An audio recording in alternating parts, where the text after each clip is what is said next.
Well, it wasn't the prettiest. It wasn't the most convincing.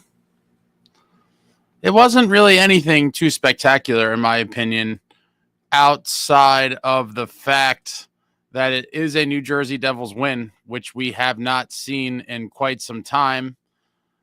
And I will also lead in with, I do kind of feel dirty about this. I was conflicted about it. I actually sat here for a couple seconds before coming on the air, and I was like, can I really do it? And I feel a little dirty, but it's kind of become a tradition, so I'm going to have to run it.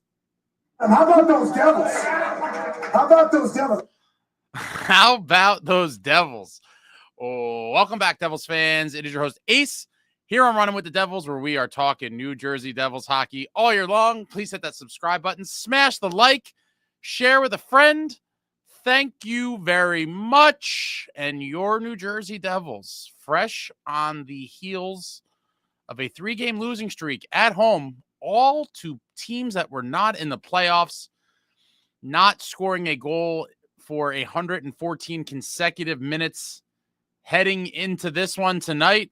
And your New Jersey Devils find a way, despite it being in jeopardy and despite scaring all of us, staring down the barrel of a potential 5-game losing streak heading into the playoffs, which I think would have been atrocious. Your New Jersey Devils survive. Another 2-goal lead blown, and the Devils find a way to get it done, beating the Bruins in their final game of the season by a score of 5-4 in overtime. And I feel dirty again. Are you not entertained? Are you not entertained? Are you not entertained? The New Jersey Devils, winners once again. It's felt like an eternity since the last time we were here celebrating a win. A lot of people kind of all over the map in terms of how they're feeling about the team going into the playoffs. A lot of the people, like myself, just don't want to see travesty outcomes where there is a group of people that are like, oh, the games are meaningless. It doesn't matter. Who cares? But it's like, it may not matter in terms of changing the playoff opponent or seeding or anything like that. But in the end, losing a ton of games like that heading into the playoffs is never ideal, in my opinion, despite, a lot of the stats people are throwing out there about teams heading into the playoffs hot versus cold. But, I'm glad we're not going in on a 5-game losing streak. Obviously, that was broken up tonight. Hopefully, they can get a nice win for Fan Appreciation Day tomorrow. Jacob Markstrom should be in net. But we get to the game. A lot of friggin' goals in this one. A lot of goals indeed. And the Devils' scoreless streak reached just a little bit over 121 minutes, I believe. So we did go 2 full games, regulation games consecutively without scoring a goal, and obviously not a recipe to win hockey games in the National Hockey League when you cannot score a goal. And I was hoping to see a bunch tonight, and we did. Unfortunately, we saw a bunch against as well, but at 7:25, my man Timomeier gets the puck in the neutral zone. He passes it over to Pesce, and Timo then drives to the right side. For those of you visually impaired, if you watch the clip, Timo has the puck on the left side. He passes to Pesce, and then he cuts across and starts driving to the right side, goes towards the net, gets the pass back from Pesce, and fires it into the net. Give me fuel, give me fire, give me that which I desire.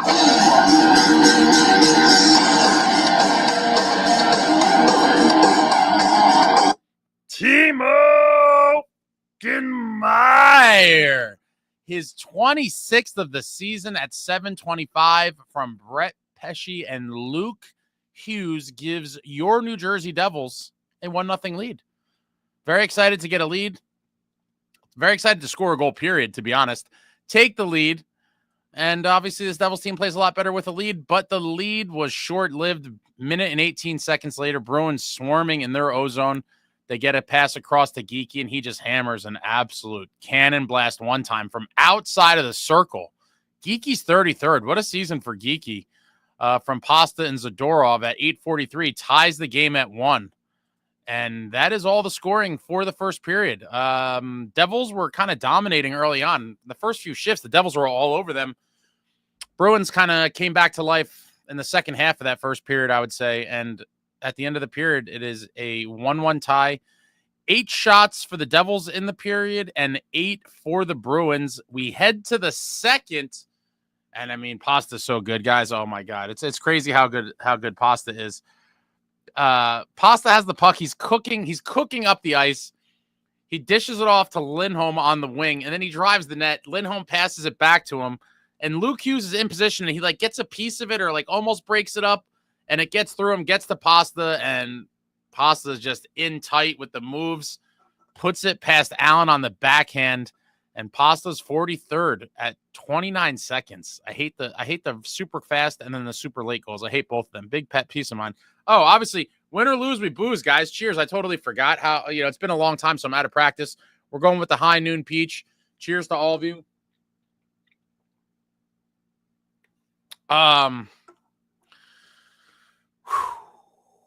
Lost my spot now because I forgot Victory beverages always taste better when it hits your lips. But Pasta, a freak of nature. I mean, that goal from Pasta was completely ridiculous.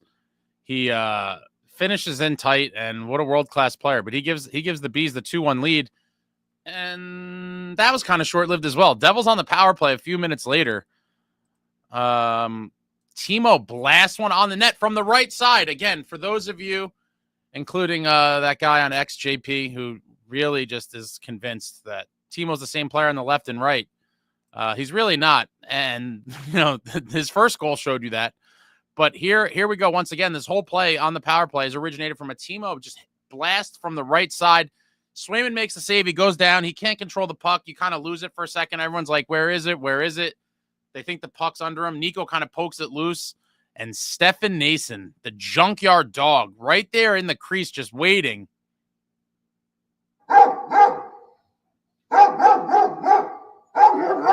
The junkyard dog.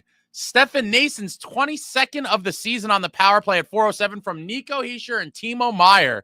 Tie this thing up at 2. And guys, he's kind of my guy to watch for the playoffs. He's my guy to watch. He's my guy to watch. Cheers to all of you. But he's my guy to watch. I think he could be an X factor looking to kind of stick it to his former club, turn up that intensity, but great play by Nico and Nason there, obviously. Tied up at 2.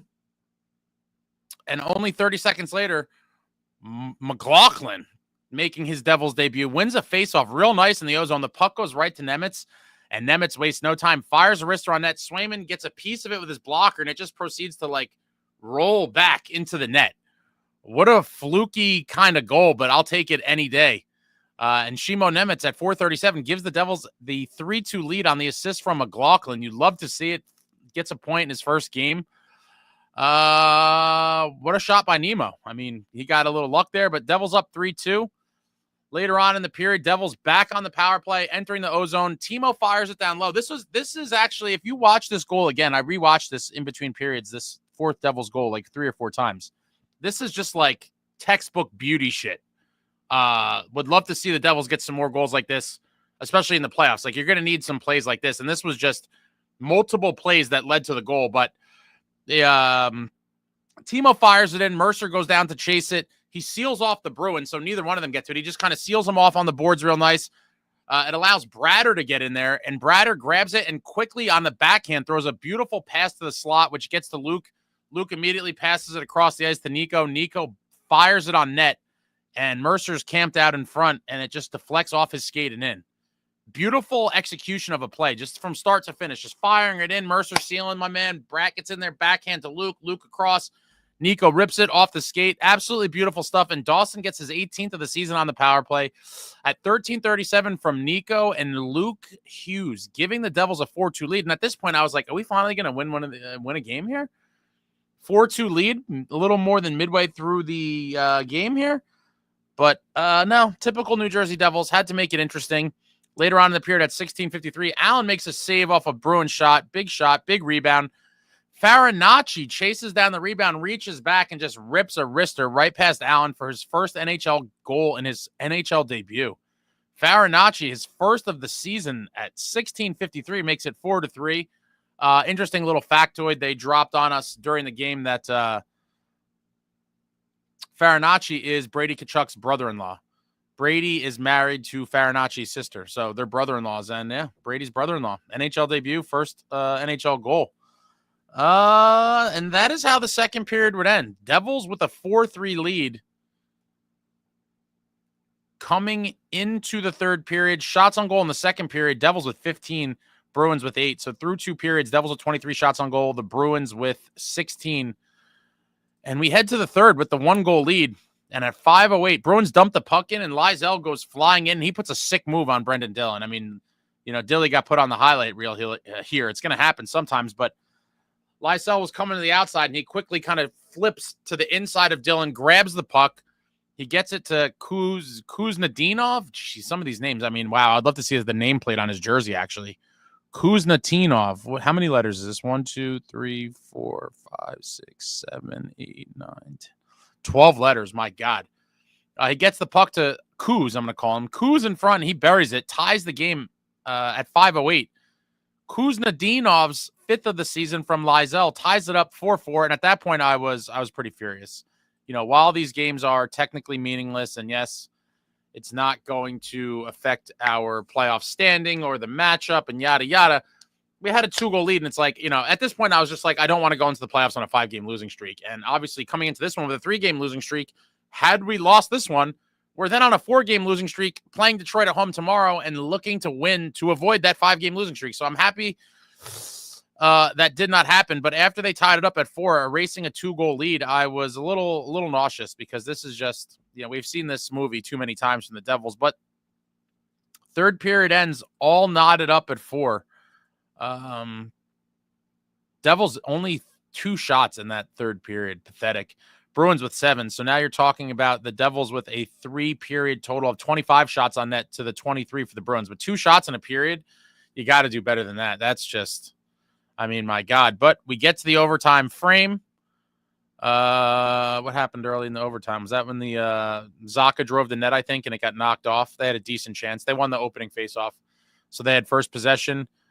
Devils go in the zone, I believe, a couple times. And then finally at 1:30, Dawson Mercer enters the O-zone, drops it back for Dumoulin, and Dumoulin just picks it up, handles it temporarily, and just rips one past Swayman for the win. Dumoulin's 3rd of the season from Mercer and timomeier at 1:30 seals the game and the victory for your New Jersey Devils, triumphant in the overtime session from Dumoulin. And wow, again, meaningless game, but the fact that we've now completely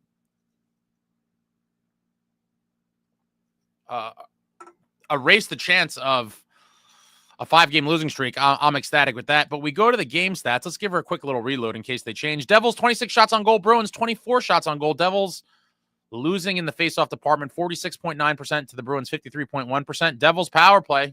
Let's go. This is going to be huge in the playoffs. Devils go 2 for 2 on the power play. Bruins go 0 for 2 on theirs.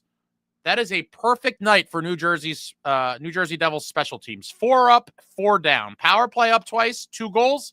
Penalty kill out there twice, 2 kills.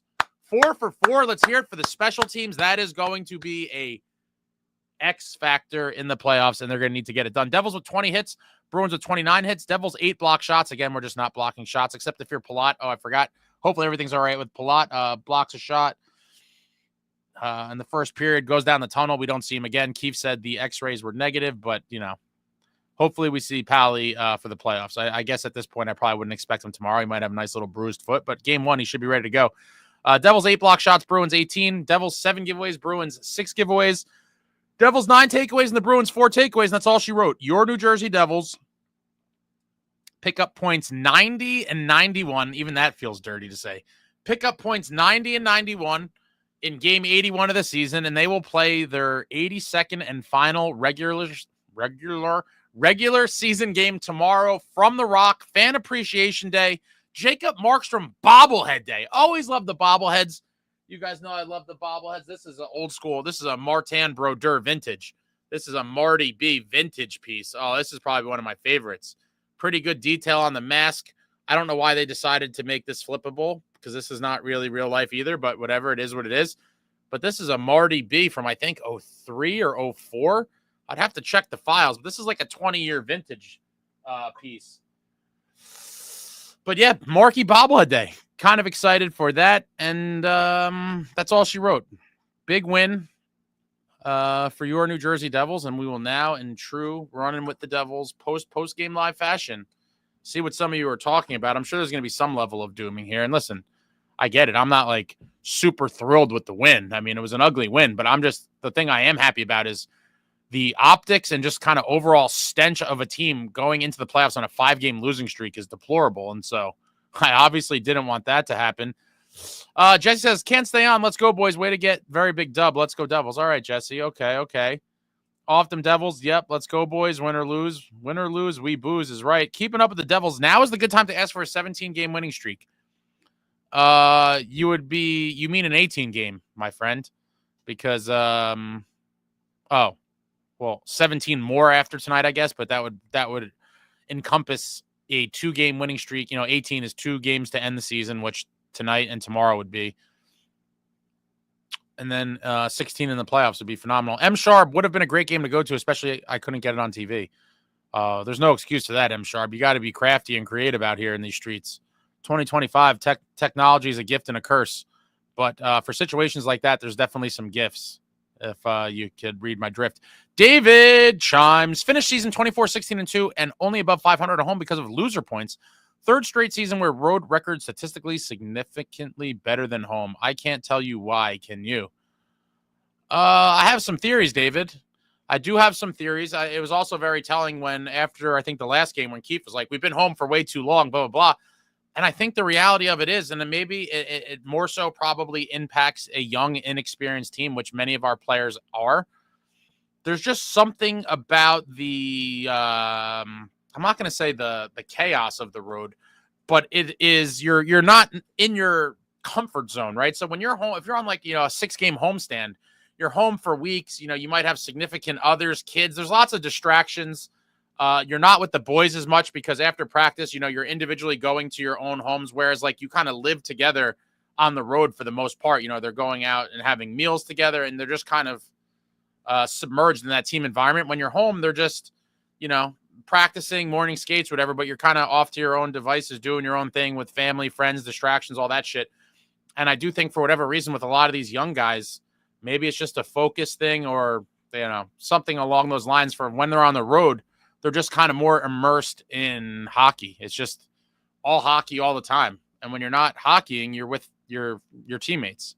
But it is a very strange kind of stat where, we've sucked at Prudential Center for a long time. Tasha, proud to say I've always liked Dumo. Happy for him to have gotten his first goal to Devils and his first, I guess, OT winner.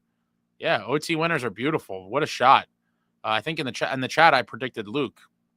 Right before the overtime, but I'll take it from anyone and another defenseman, right? Let's see some Dumoulin goal production come playoffs. Well, even if we get 1 goal out of him a series or, a couple goals from the entire defensive core per series would be nice.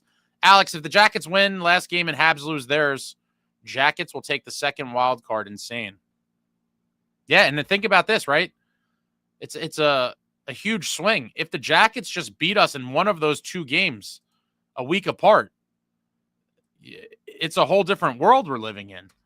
That when you look back at the season, one of the biggest Devils wins, or I guess 2 of them, were the wins against the Jackets in March. Those were huge games. They were right on our ass. They were absolutely right on our ass. Natural Canopy, I showed the high noon. I got the nooner on deck. Cheers to all of you. Noon, I'm going to be taking down the Nooners and the, I always want to call it Stateside because it's Stateside vodka, but it's Surfside, which coincidentally, Surfside is now a sponsor on the boards at the Rock. Who would have thunk it? John Fay, it's going to be an interesting game from the Habs and Jackets. Oh, yeah. Months ago, I said at least one wild card spot probably will come down to the last day of the season. And it looks like, after all, we are going to see that play out in real time. Always love to see that. The super dramatic finish. M. Sharp says, loving your recap. Thanks. LJ Dumo looking like 95 Sean Chambers in OT. Oh, we're going way back. My man, number 29, Sean Chambers. What a great pickup for Lou that was. Where's Woodson? I don't know. I feel like I haven't seen Woodson in a while. The weightlifting lab. Nemitz looks like he's getting confident out there. I thought he played well tonight. He needs to stay in there. Come on, weightlifting lab. Let's not get crazy. Who are you taking out for Dougie? Let me pick. I vote. My guy to come out for Dougie, Nemitz. I'm going to go Nemitz. Michael S. Ace, last time Cotter missed a game, he came to play. Hopefully Cotter comes out like a wild animal out of a cage. Yeah, he did. And he had a goal. I think, didn't he have is that the game where he got shot out of the cannon? I was at that one. Yeah, at the Rock. The reset served him well. But that also is a different scenario, you know, wherein a coach is like, you need to just chill for a game and kind of get your shit together. Is slightly different circumstances than being suspended, but hopefully it kind of acts as the same motivating force where after 2 games off, it does suck though that the 2 games he could have added to his New Jersey Devils single season hits record, which he now is the proud owner of. Let me see what that's going to end at now because the season is over. I think it's like it's in the 40s. 245. Yeah, it sucks. And he dropped out of the top 10. Super unfortunate. He's still going to finish in the top, 12 or 13. But Paul Cotter, let's give my man Paulie with the silky mitts. 245 hits on the season. A new Jersey Devils single season record in 79 games played. So he's averaged, a hair over 3 hits a game. You'd love to see that from Paulie with those silky mitts.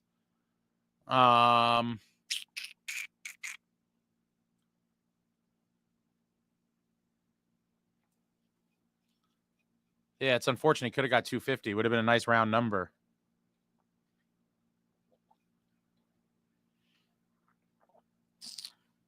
John faces Woodson hasn't been seen or heard in this chat for a while now, I think. Yeah, it seems like days and weeks kind of go by quick, but it seems like it's been a minute for him for sure.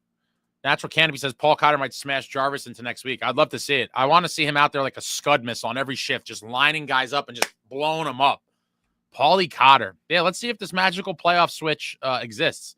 I, for one, certainly hope it does, and I want to see guys just getting smashed. I just want to see the bodies hit the ice. Tasha Markey looks so happy in that photo. Good for him. Which photo was that? I hope Cotter puts him on a stretcher. Wait, is Off Them Devils your real brother, or are you just saying that because he's talking crazy and you're also a little crazy? A little Lubats, as they say. Timo time. John Fay, then again, Ace, our PK has been on point all season, unlike our power play. Well, despite what people say about the power play, let's just see. It's still statistically, my God, I can't talk tonight. It's still number 3 in the league. I don't know if this is updated as of tonight, which it would actually make our percentage go up. But it probably wasn't updated with tonight's game, but which it will go up because we were 2 for 2. 27. Yeah, it's not because it's 80 games played. Yeah, number 3 in the league, 27.4%, trailing only the Vegas Golden Knights in the number 2 spot with 29.1%, and then the current power play champions of the league, the Winnipeg Jets, at a 29.4% clip. But special teams have been pretty damn good for the Devils all year long, and I think for most of the season, they were top 3 to 5 in both categories, and that's going to be huge. That's going to be absolutely huge come playoff time. The kill's going to have to be on point, as is the power play. John says, I'd sit Palat tomorrow to rest him. It seems like I think that will be the case. I can't see him playing, even if it's not a big deal. I think they will, just be a little cautious and just, why risk him in a meaningless game, right? Damien says, luckily these games can be used as a practice for us. Get those mistakes out, and we would be more or less perfect come playoffs. The boys know what to do, and they need to do it. Let's go Devils. If only we're that simple, Damien. I hope that's what happens. And all of our questions will be answered in a very short time from now. Less than a week, we will be dropping the puck for the playoffs. I can't wait till the schedule comes out. I did mention on the pregame live, take this with a grain of salt. Again, I'm not saying it's gospel, but I have a very good source that told me the initial plan was Monday, Wednesday in Raleigh. Game 1 on Monday, game 2 on Wednesday, setting up a Friday, Sunday, game 3 and 4 at the Rock. We're going to see. Chico, is it me or is this team going to the playoffs the second time in 3 years for the first time since Obama's first term. Whatever the flaws and fixes needed, I'm going to be living it up come game one. Same here, Chico. I am going to enjoy every moment of it for as long as it lasts, and hoping for the best. We're going to need Markey to stand on his head. The big guns got to be big guns. There got to be some kind of unsung heroes come out of unlikely places, and we'll see. Natural Canopy Ace, do you have the Stevens retirement? Come on, Natural Canopy. Of course I have that, man. Of course I have that. Was at that game and every other jersey retirement. What beautiful evenings to celebrate historic players in franchise history. Was at the Stevens retirement night. I was at Dano's. I was at, I'm trying to go in order here. Stevens, Dano, Scotty Needs was third. Then the great Martin Brodeur. And then, of course, Patrick Eliash. John faces an ugly win, yes, but a win is a win in my book, even if the game doesn't matter. Agreed. And it broke up a potential 5-game slide. I will take it all day, every day. Maria, loving our PK, Timo, Dumo, and OT win. Glad we didn't let this one slide. I would have vomited. I would have absolutely vomited had we lost this game, because then that game tomorrow takes on a whole nother meaning, in my opinion. And I'm sure, again, there's still tons of people like, oh, who cares? It's meaningless. But losing 5 straight games to head into the playoffs, that's not a good look. I'm sorry. Sherry says we won. Thank Damien. Also, what is with us giving everyone their first everything? First NHL goals, first cup win. Someone else pointed that out in the chat during the game. Yeah. Farinacci got his first NHL goal. I think that we've given up at least 3 to 4 first NHL goals on the season. It is a very bizarre thing. Frank says, just when I thought I was out, they pulled me back in. I mean, we're going to the dance, Frank. We're going to the dance. M Sharp says, I hear Ace, my nephew hooked me up, but keep forgetting Link to catch those missing games. Yeah. Daniel says, can I get an amen over the 90 hump? Points 90 and 91. It definitely looks better on paper than 89. But let's be honest with ourselves and and each other here, guys. If it wasn't for the Metro, or the bottom, or the majority of the Metro, I guess, just absolutely sucking, we likely would be golfing after tomorrow, just like we were last year. Thankfully, we are in the Metro. It does suck, and we will gladly take the 3rd spot in the Metro to go into the dance. Jason, the defense was gross tonight. Tons of missed assignments and another 2-goal lead blown. Can't say you're wrong. But I'll take the win. Mark, if the Devils win tomorrow, they'll end the regular season in the calendar year 2025 with a record of 19-19-4. They've turned to a pathetic 500 team. Completely agree. The tale of two teams. Calendar year 2025 has been absolutely brutal, and it's unfortunate. But now here we are with a chance to just erase that chalkboard of the regular season and go to playoff war. Everybody starting off same record, 0-0. It's time for redemption for these boys. Time for redemption. Jason, Dylan made another bad play tonight, and Nemitz not tying up a stick on that game-tying goal. I don't know if I'll say Dylan made a bad play as much as that the hell's the guy's name? Lizell made an amazing play. I mean, he just that was a great play. It really was. Obviously, would like to see Dylan either be a half a step quicker to the puck or kind of tie him up or whatever. But he went outside, inside, and grabbed it, and that was a crafty play by him. Khalil says glad Mercer got a goal and an assist. He's another guy I would love to see just kind of elevate his game from what we've seen in the regular season to the playoffs. I think he could be another kind of dark horse candidate to be an X factor. He's shown flashes of ability. We obviously saw his career year in 22-23. Lots of people were expecting, maybe unrealistically big numbers out of him going forward. His numbers have, regressed a bit, but I think he is a guy that has the toolkit where you could see him, or at least I could see him potentially scoring a few big goals in a playoff series for sure. Andrew, realistic chances of beating Carolina in round 1. Well, I think someone quoted earlier on either in this chat or the other one. I can't remember. It all bleeds together.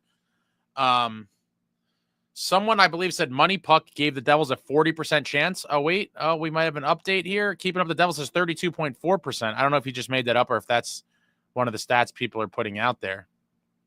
Jason said Nemitz was shitty defensively. I don't want that guy anywhere near the ice in the playoffs. For me, I'm always going to value experience. And obviously, when you're talking about Dougie, it's a pretty easy decision. Damien, I see everyone talking about Habs jackets. Does anyone see the irony? Both teams are in a fight for a playoff spot, both honoring Johnny. Caulfield changes number to 13. Who is Johnny helping? I mean, it's got to obviously be, if you guys believe in these sort of supernatural kind of things, it would be the team he played for. regardless of his buddy wearing his jersey number. I mean, he was a Blue Jacket, and so he'll definitely be pulling. He would be pulling for the Jackets. It's a little warm now. It was a little cold before. Got to switch the cap.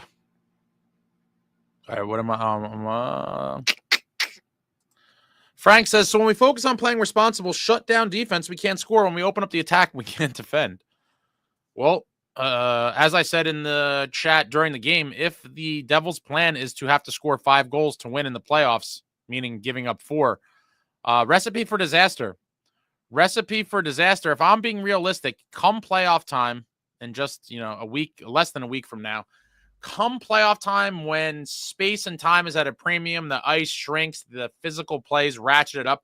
When you're playing a team like Carolina with the guys they have and the experience they have, I think the magic number you're hoping to score in any given game to give yourselves a good chance to win is 3, right? Like, I don't think the Devils are going to be scoring 4 goals or more in many of the games, however many games there are in that series. And so it's like, if you get to 3, I think you give yourself a really good chance to win. If Markey's a Superman, maybe 2 goals on some nights will be enough to win, but you really got to try to get that 3. You don't want to be getting in 4-3, having to win a game 4-3 in the playoffs. I mean, obviously there's outliers and everything, and some games just randomly play out more like a wide open affair, but I'm not expecting much of that in this series at all. And so for me, it's like, get to 3 goals and lock it down. But we're going to see. It should be a pretty damn good series, and I'm hoping we give them a go. Yeah, 3rd overall power play, Joe Mama. Chico, maybe I'm a homer, but really watching these last couple games, I'm starting to buy the idea that they're sandbagging it to try and dodge injuries. It very well could be. It could be true, Chico. I'm not disputing that it's true. I just think it's just kind of I don't know. I'm an old school dude. You did not see teams do this back in the day. Maybe they would rest guys. Maybe guys wouldn't go 110% and try to, block shots with their face or really run guys through the glass. But it never looked like this. When you actually saw whatever effort you want to call this, whether it's a half-ass effort or playing not to get hurt, it didn't look or feel the same as how I've viewed and felt these last few games. Wildly different, in my opinion. ICBM Cotter, hitting just comes naturally to him. He just loves it. You have to love it. And we don't have a lot of guys that that love it.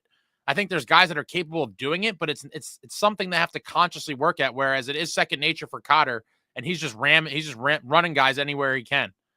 David Chimes, Timo Cotter, Dylan going to be absolutely maniac Bruins, putting fear into the heart of the Canes all series. I hope so. I would love some playoff fisticuffs. I don't know how likely that is, but bring the pain. That's what this series is going to be, in my opinion. Can the Devils initiate the war? It's something I've talked about all season long as well.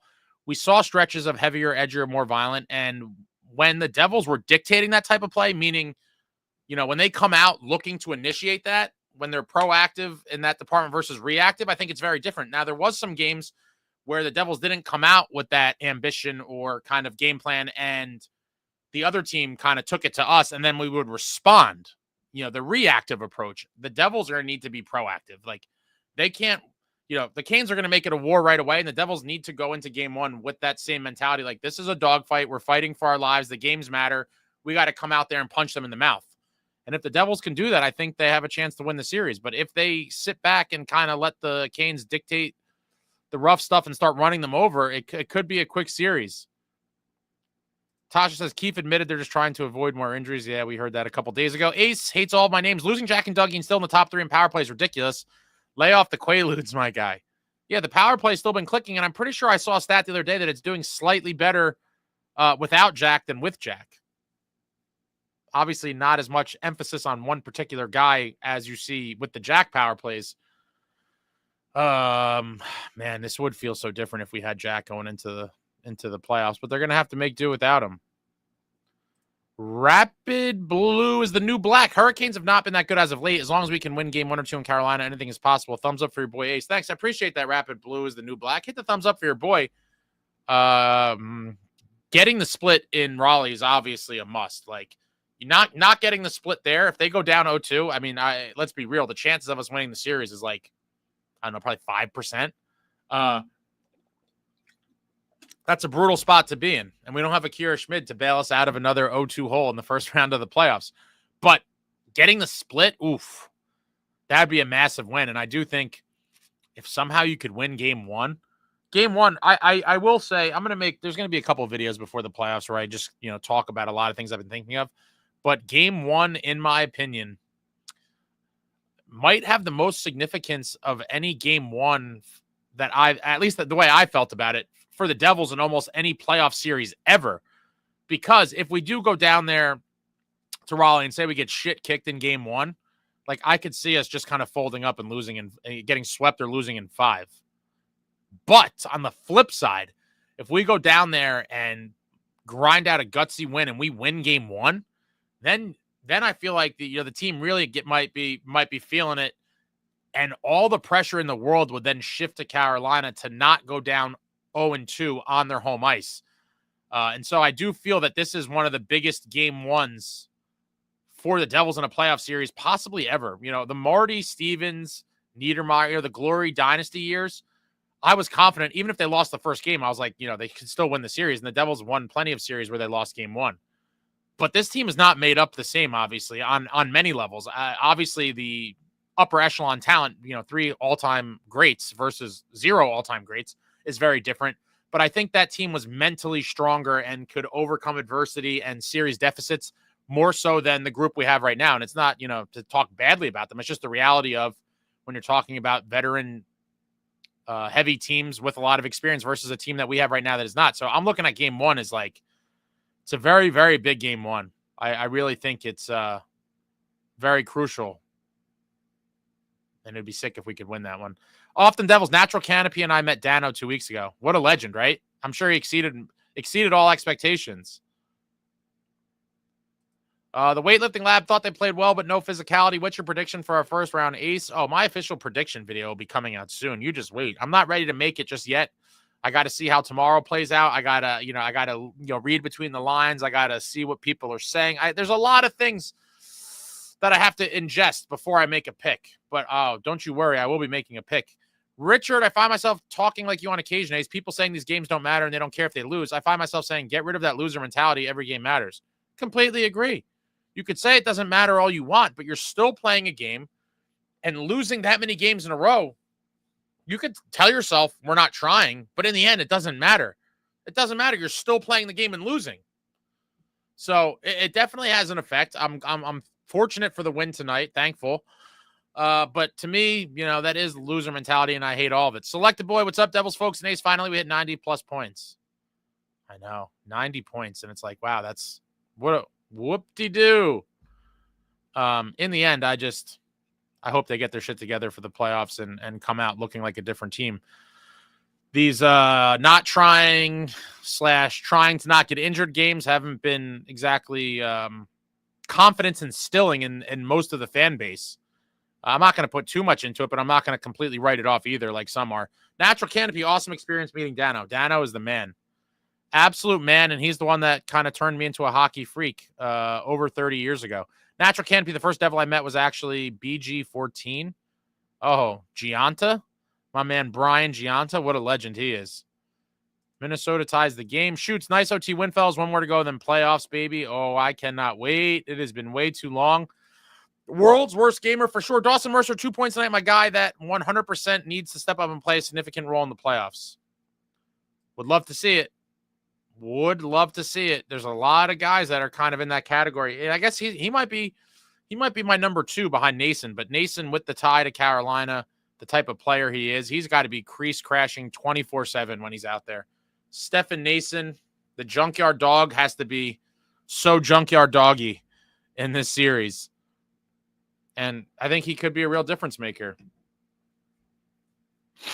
Jay Snow, how come LeChance and Gritsuk haven't signed? Also, the Devils lost another draft pick who signed with Dallas instead. I could spitball here. And someone brought this up in the pregame. I talked about this. To my knowledge, LeChance, that's not confirmed. Frank Saravalli tweeted something along the lines of that he heard LeChance signed, but it was never confirmed. And then after Saravalli tweeted that, tons of media outlets ran with it as it was gospel. And it's like, the team hasn't announced it. So I'm not going to sit here and be like, yeah, guys, why isn't LeChance playing or anything with LeChance? Because as far as I know, he's still not signed. We have nothing from the team. So it is one of those weird things that everyone just ran wild with it. As far as Gritsuk goes, I have my own theories. I think this is a potential case of a analysis paralysis, particularly pertaining to the salary cap because of Gritsuk's age. I believe he is 24. He can only sign a 1-year entry-level contract, and the way it works at his age is that as soon as he plays a game, the year is burned. So essentially, the Devils were faced with two options. It was either sign him immediately and play him. He gets his entry-level deal, and then he's eligible for a new contract after the playoffs. That's solution A, which I firmly would have done. Any help you could get for this team, bring it on. Oh, Gritsuk, a guy who could put the puck in the net. Who needs those for the playoffs? Especially our anemic offense on many nights. We didn't score a goal in 114 minutes. So, I don't see how a guy like Gritsuk could have helped us. But aside from that, the second option is the cap analysis paralysis thing where you're like, well, and this again is more loser mentality shit in my opinion. You're like, well, we could sign Gritsuk and play him right away, but our superstar player Jack is hurt. And like, are we really going to go that far? Can this team really win? Wouldn't it be better if we wait? We don't sign Gritsuk and burn his entry level now. We wait and we sign him after the season, and then we have him all of next season on an entry level. And then with Jack back, then maybe it's our year. Then maybe all the pieces come together and we could compete. And that's loser mentality. And I think that's what happened. And there's obvious downside risk to that as well. When you're giving a guy like Gritsuk an entire season, say he goes out there, and I'm not predicting this to happen, but crazier things have happened. Let's say he goes out there next year, ends up being a top 6 guy, absolute stud, and he goes off for a 30-30 season and has 60 points. Okay. What a great value on an entry level, right? But now the season's over. After next year, he gets 60 points. His entry level deal is over. And now he's asking for $6 and $7 million a year. And now you're Tom Fitzgerald and you're like, oh, that kind of backfired. Versus bringing in the immediate help now, burning his entry level, and then giving a new deal for however long at whatever money after this playoff year, even if it was a few $1,000,000. I mean, I can't see him going so crazy in the playoffs that his agent is commanding ridiculous sums of money. But if he's playing all of next season, that possibility is very real. And so I could talk about this with Gritsuk forever. I'm not going to, keep dwelling on it. I do think it is more malpractice to not sign him and bring him in immediately. And I think that could also have to do with the fact that, and this isn't just conspiracy now because we have a lot of evidence to support it, that's an extra almost $1 million that the owners would have to spend. That's money out of their pocket. Next season, there's going to be some bottom 6 guys gone that they could justify, oh, that guy's money's going to him. It's all a mess. Natural Canopy LeChance is not confirmed signed anywhere. It could be signed. He could be, but they haven't announced it. So, Mark, go get your shine box. Chico, the team isn't where we would like them to be right now. But again, 2 out of 3 playoff years. Whatever needs to happen to make that 3 out of 4 next season is July's problem. No sense harping on it. I agree. We know the team right now is kind of mid. Dire Straits, Dougie is definitely back for the playoffs, and I think he might be expected to play tomorrow. Jason, Dylan has to tie up a body or a stick there. Yeah, it was a real quick play. He got inside of him, grabbed the puck, and made a move. Dylan just got beat clean. It happens. Jason, yeah, same thing. They were saying he heard he signed whatever, and I never saw an official announcement, and so I'm not talking about it really at all. Sherry, love Mercer. Ace hates all my names. Can we see the emergence of a playoff candidate, Mercer? Oh, I would love it. I would love it. Daniel Allen showed some balls, charging out to swipe the puck away tonight. Good on him. I think he's referring to, was that in the second period? What a beautifully executed poke check. It's almost a retired or extinct art form, if you will. The great Martin Brodeur, great at everything, obviously. Great with the stick, whether it was, stick handling, puck handling, making passes, rimming them around. I mean, Marty could do it all. Also very effective with the poke check. And you don't see too many of the newer modern goalies do it. And Jake Allen had a real nice one tonight. David Chime says, stat nerds smart enough to laugh at stats saying Timo better on the left wing. And I'm pretty sure, I haven't looked at it in a while, but I'm pretty sure that even the numbers he was using showed that with his expected, again, you guys know how I feel about the advanced analytics. Like, I think there's a time and place. I think it's completely overused, overemphasized, whatever. But he was using the analytics of the expected goals for, and I believe even in the examples he was using, left versus right, the numbers still supported Timo being better on the right side for expected. But furthermore, it's like, great, you want to look at expected, look at actual goals, right? And when you look at his goal scoring on the right side versus the left side, his goals per game on the right side was substantially better, even more of a difference than the expected goals. So it's like, I don't know why people get these narratives and then try to show that they're the smartest person in the room with all their charts and their bullshit. But clearly, if you've ever played the game or watched Timo, you clearly could tell he's a better player on the right side. He's a left-handed shot. For anyone who's ever held a hockey stick, you would understand that left-handed shots on the right side. And you saw it on both of his goals tonight, actually. The puck came across, the goal he scored, he fired it in, and then on the it was the Nason goal that started, he was on the right side and bombed one on net. And then the puck, the rebound sat there. They all fought for it. It was under Swayman and ends up in the back of the net. That's all a derivative of Timo on the right side. It's just crazy that people don't understand it. But I think so. So I'm assuming you're in agreement, David, that Timo is clearly better on the right side. Jason, I'm surprised watching Chicklets, even Pasha, who usually unreasonable, the Devils picked against them. I think a lot of people are going to do that. I'm not surprised. Natural Canopy says, Chico, want to call a truce and unblock me. We got some blocks on blocks in here. Ryder, Happy Nemitz got that goal. He played so solid. He needs Lukehughes hustle to cover his boy when Dylan whiffed the F out of the turnover, though. I'm still high on the kid. He just needs more urgency. David, I'm a stat nerd who like McDermott in the lineup and Timo right wing. I believe our odds are 40% of beating the Canes. Money Puck's odds were 40% before all the meaningless games went into the model. Okay. So, yeah, there you have it. So, I guess it went down a little bit. Chico, thoughts on McLaughlin? He didn't play much, 9 minutes, I think, but I thought he was decent, at the very least, an upgrade over Dowling. Yeah, hard to say. I mean, his shining moment was winning that draw clean perfectly to Nemo for the goal.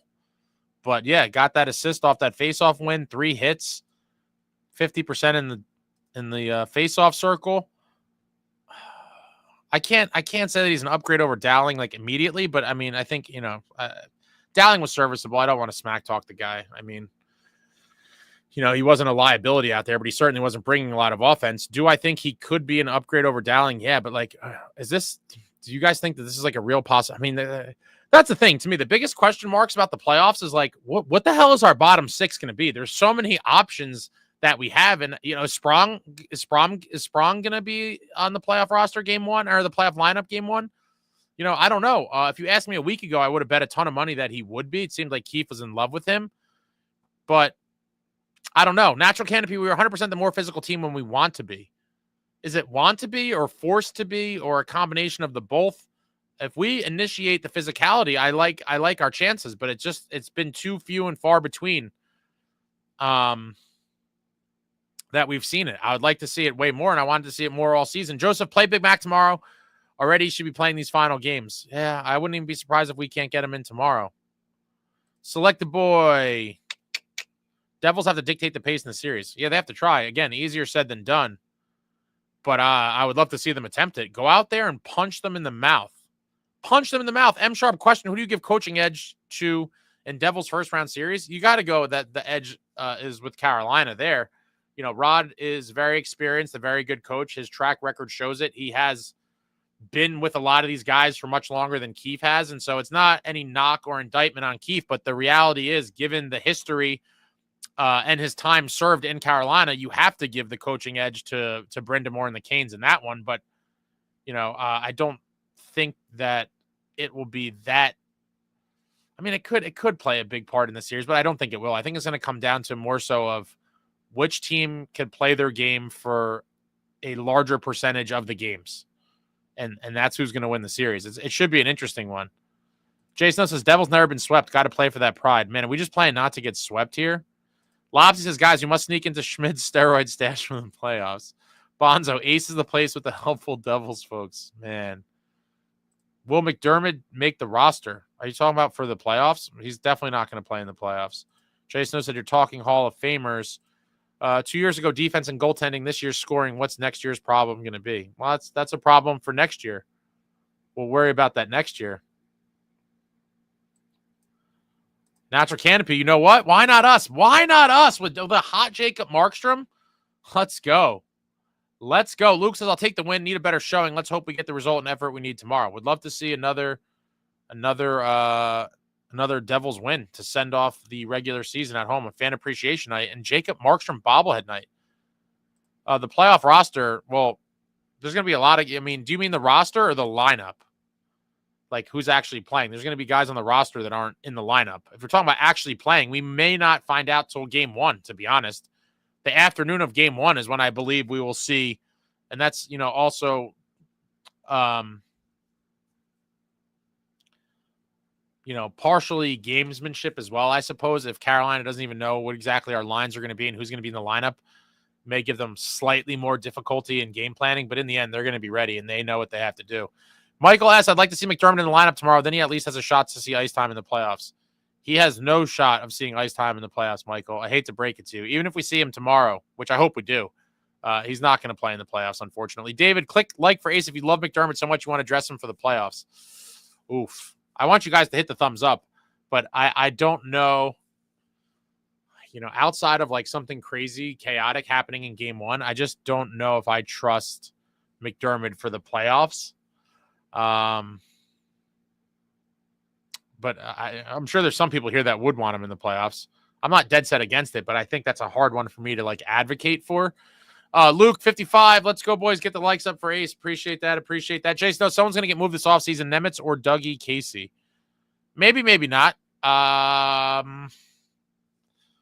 think if I had to pick out of those two, that I think Nemitz might be more likely. But I don't know. I would like to have Nemitz and Casey long-term. And listen, I like Dougie too. Everyone's so quick to write off Dougie because of the money he makes. But you're going to see, you saw last season how it impacted the team when he went down, how we struggled without him. And I think on the flip side, you're going to see quite a boost to this Devils team with Dougie back in the lineup. And I think they said in the postgame that Dougie may play tomorrow. So that might be like a little warm-up game for Dougie before the playoffs. Jim says, agree, game one going to be huge and win game two will be great. What did Fleury do? I'm a big Marc-Andre Fleury guy. There's some Fleury warm-up footage on the Minnesota Wild vlog that I put out maybe a week or two ago. Jason said, I want a player in return for Nemitz, not picks. The cap, though, is the problem. Yeah.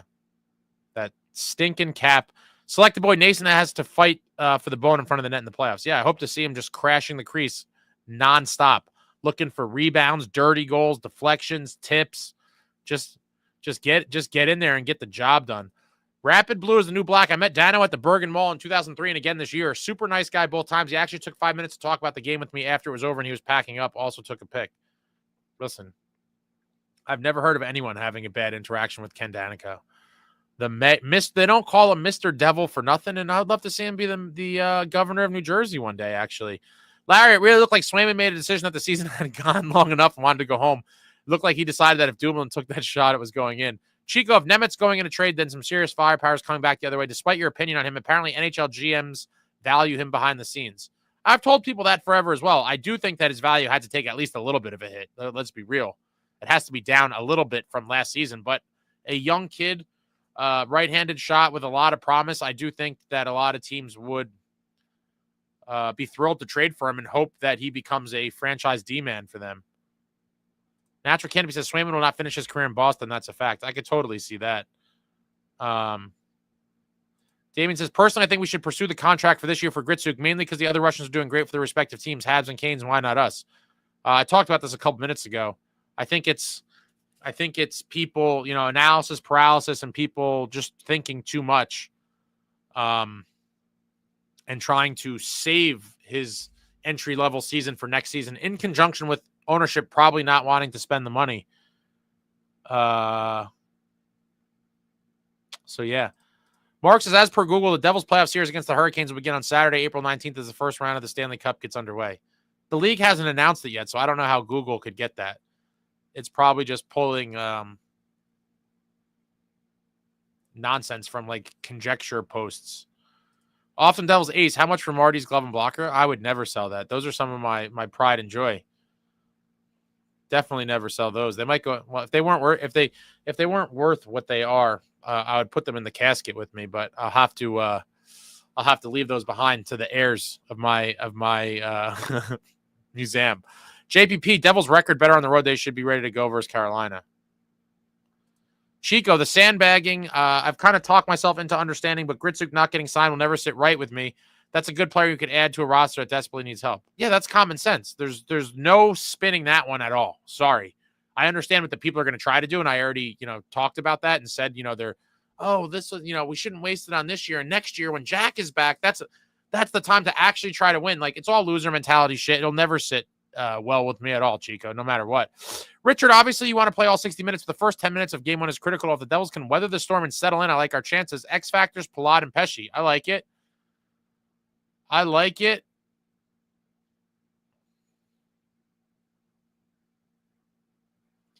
My Bop 36 says, sounds like we won't see the chance till next season. Too late to integrate him into the team for the playoffs. Off them Devils. Okay, Rob. I don't know. I'm lost here. Boozehound. The NJ Devils should hire you. For what job? I don't know, but that's never going to happen either. Joseph Lanham. Demidov made a lot of mistakes for Habs that helped cost them the game. Fair, but he also had a goal and an assist as well. So it's not all negativity. What's going on? Well, hoping for another win tomorrow, especially since I'll be at the game. I also hope Dougie can play and at least get one game under his belt before the playoffs. I think he's going to be in there tomorrow. I think we're going to see Dougie make his triumphant return.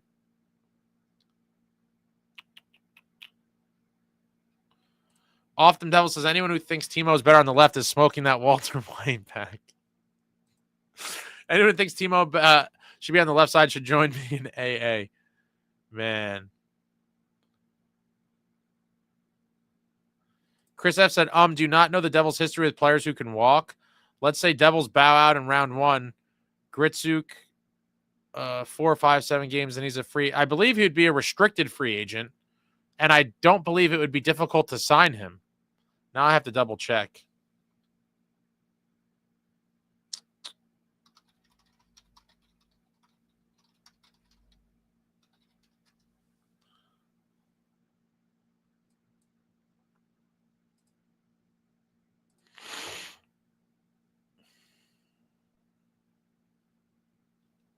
I can't pull it up easily. But either way, that's not a remote concern of mine, Chris, whatsoever.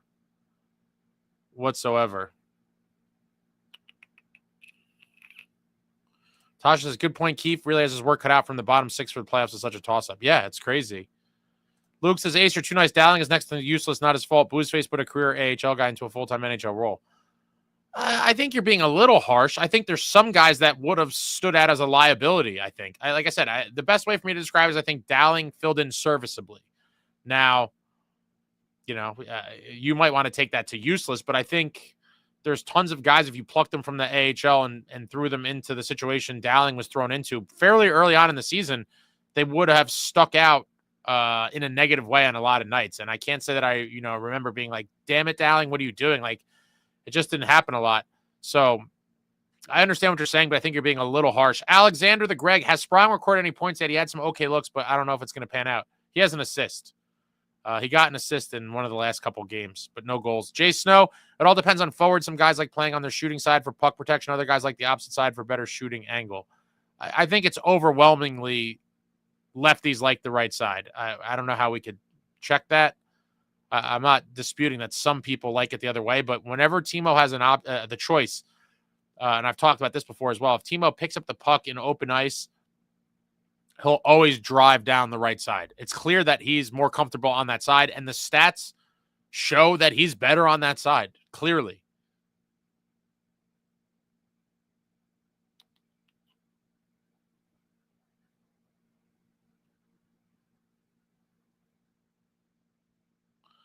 Tasha, honestly, in the wake of Jack's injury, Timo has stepped up the most. Hope he keeps his foot on the gas during the playoffs. I hope so too. We need a big playoff out of Timo. John Fay, and the fact Dougie will be back for the playoffs helps us defensively and offensively. He's a big get, if you will, coming back from the injury. Hopefully, it's a big boost to the group. I think it will be. Give me Timo. Give me Timo. Joseph, Big Mac might be a liability with penalties in the playoffs. It's definitely not happening. It's just not going to happen. Jason, no, I don't see the Devils holding on to 3 right-handed D-men. I think Dougie has 3 more years after this. I thought it was, let me see.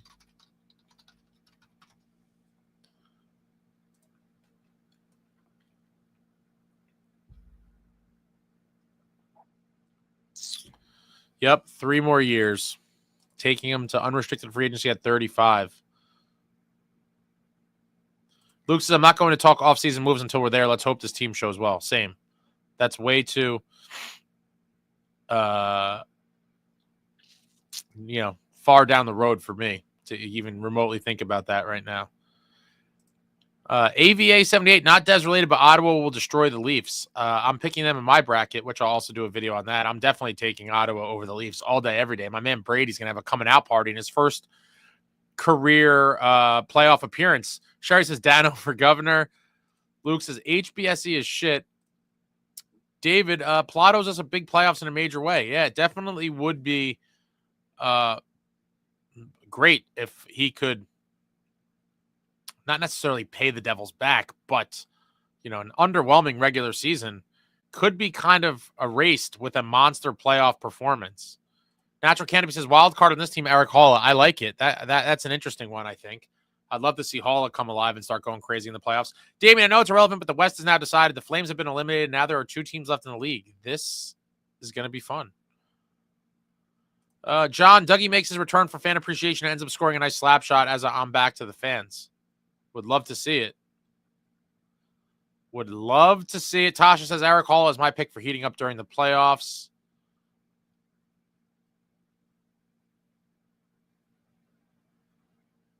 Luke, 0 offense, weak in face-offs.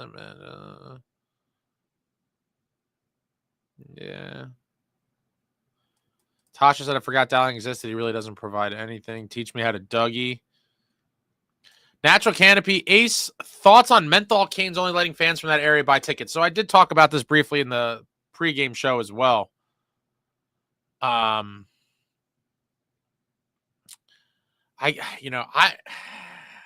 see both sides of it. I think it's super corny, and it's even cornier because it's easy to get around. So it's almost like, what is the point? Like, you're not going to stop visiting fans from getting into the game. It's like, okay, there's a trick you could do with your billing address to buy it on Ticketmaster, or you could just buy it on a secondary marketplace. So it is a little strange, but I guess there are people that don't realize, like there's some people, and I don't want to make fun of people that I know, but someone I know saw this and was like, oh, that's unfortunate. There goes any idea of a road trip. And I was like, do you really think that that's going to stop people, and especially me, if I wanted to go to the game? This little blurb about only selling tickets to people in these designated areas. Do you think that's going to really stop me from going to the game if I wanted to? I'm like, that is a joke. But I know someone that threw their hands in the air. They're like, oh, we can't go. So I suppose it could work to some extent. At worst case, it's a deterrent, but it's so easy. It's such an easy workaround. It's ridiculous. So I don't like when teams do that. Sherry, my son shoots as a lefty, but shot righty playing hockey. Okay.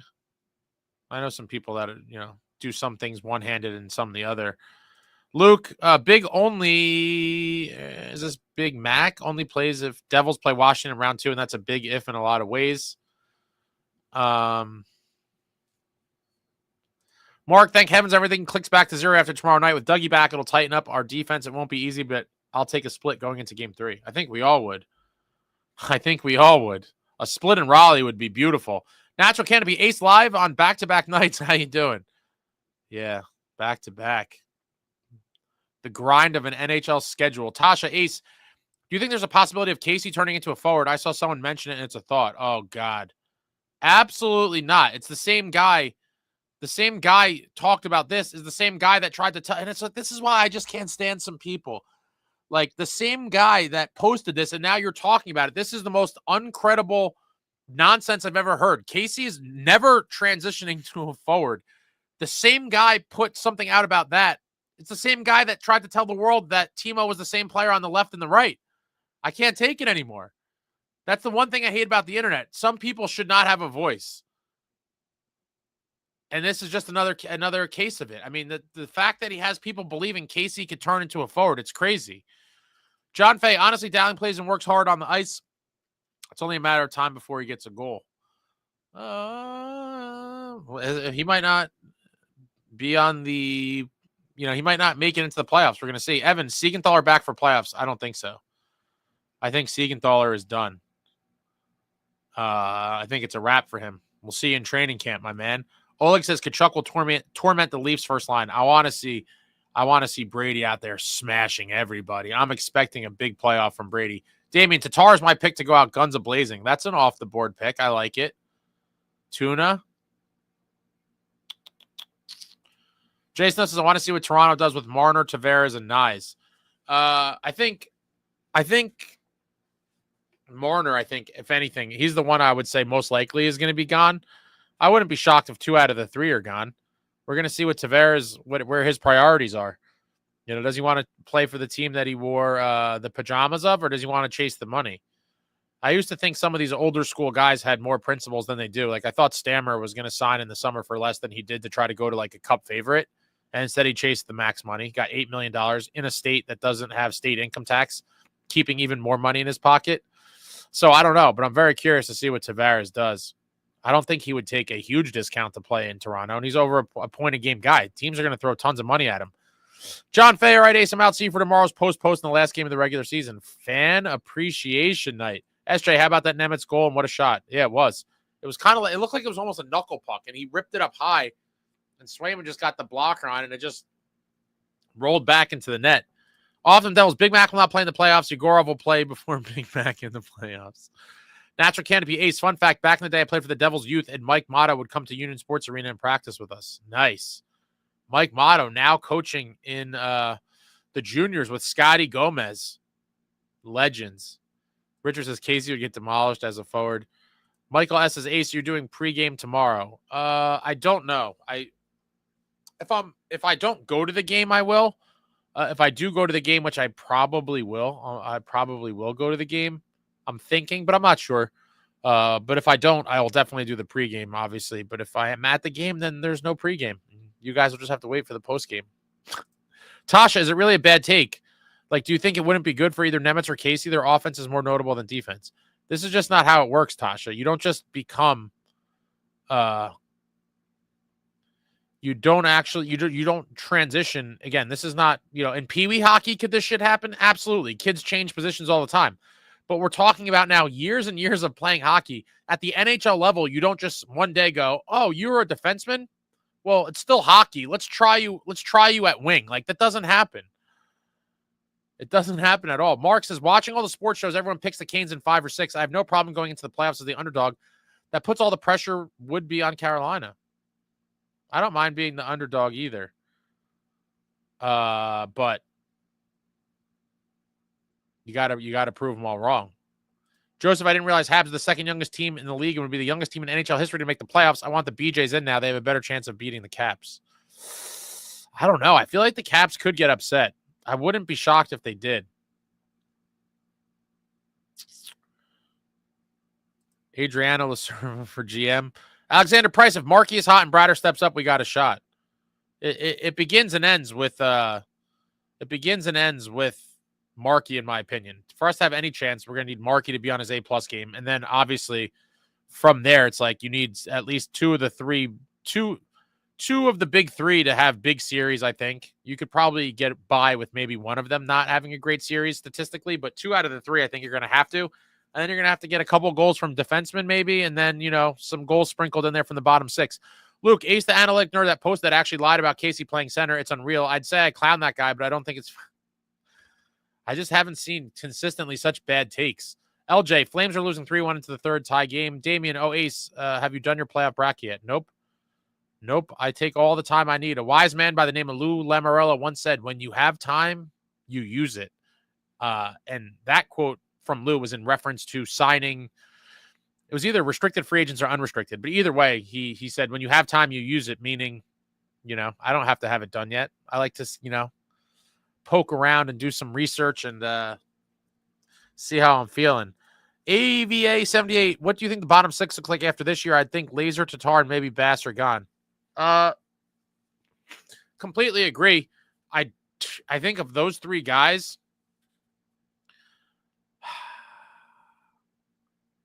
it seems like the organization is obsessed with Bastian. I wouldn't be shocked if he's back. But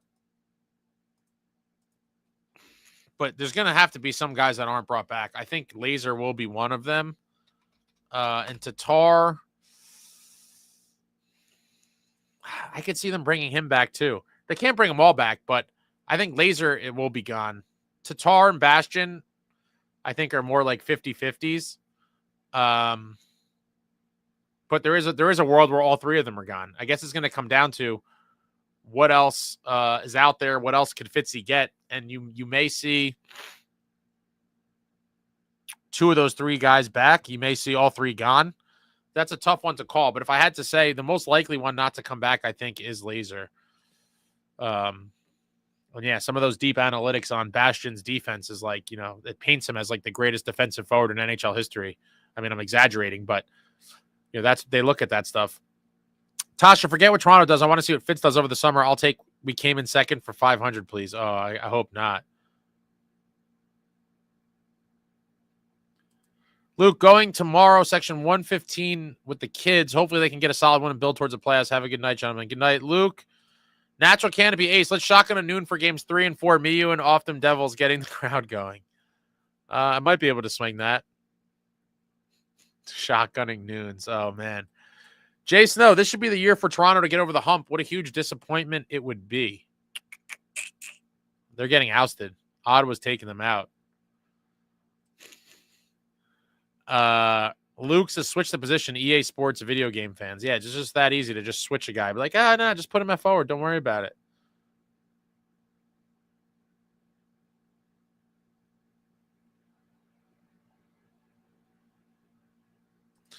LJ said, hey, Ace, didn't Lemaire play Niedermayer as a forward for a game or two way back in the day? I feel like I remember that. I vaguely remember this as well. I think you're correct. I don't remember all the details. I do think it was something with an injury that kind of sparked it, but that was more of like a kind of patchwork situation. It wasn't like they were trying to convert him to forward. It was like they had a need and they knew how good of a skater and how good of a hockey player he was. And so for a game or two, a guy like Niedermayer absolutely could do that. But again, Scott Niedermayer is not from this planet. Scott Niedermayer was made in a scientific lab by a group of mad hockey-loving scientists, and that guy could do everything and do it well. So Niedermayer for a game or two versus talking about converting a very young NHL player in Seamus Casey to permanent forward is like nowhere in the same stratosphere. Lazar got into a game a couple games ago. I think he played against the I forget if it was Pens or Isles. He played in one of those games.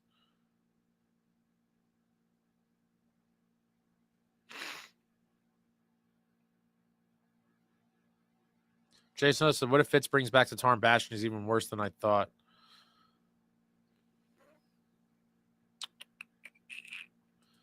Joseph says, if Bastion's good in the playoffs, why not bring him back? So that's the other thing I was going to say is everyone's quickly writing a lot of these guys off. Like, for me, there's still so much story to be told before, if I'm Fitz, I make those decisions about the bottom six, who's coming back or not. Is like, listen, a lot of people had underwhelming regular seasons. That's undeniable, right? And as a group, the bottom six had a pretty damn underwhelming season overall. But like everyone's been talking about, the playoffs is a clean slate, and that is redemption time. And I talked about this with Palat on the pregame show. Palat, underwhelming statistical season with his contract, and I understand that's why it makes him a target, even though I see both sides of it. It's an unfortunate reality of the business of sports. And when, everyone knows how much they're making and you have bigger expectations and your point total is this, but you could justify that contract and say, you know what? Not the greatest regular season, but if he somehow has like 3 goals and 2 assists and big moments for 5 points in the first round and as an instrumental player in getting us a playoff round win over the Canes, you're like, you know what? We're paying him more than I had hoped, but the regular season wasn't great, but we wouldn't have won that first round without him. And I think, some of these guys are in similar situations where your future very well, and I have to believe this goes for a lot of the top 6 guys. I'm sure as of right now, Fitz has a preliminary plan or idea in his head of guys that he wants to bring back, guys he wants to bring in, guys that he's going to move on from. But we're now heading into the final chapter of this thing, and this is a real audition for guys to make an impact in the series and potentially secure future employment with the New Jersey Devils beyond this season. And so I do think, this playoffs is a big opportunity for a lot of guys to state their case as to why they should be brought back in this bottom 6. Hoffman Devil says, I'd rather take Scotty Gomez out of retirement. Love me some Gomer. Love me some Gomer. Ava says, do you think we try and re-sign Sprong and Glass? Not sure their contract details. Glass is, let me see. I forget if he's restricted or unrestricted after this season.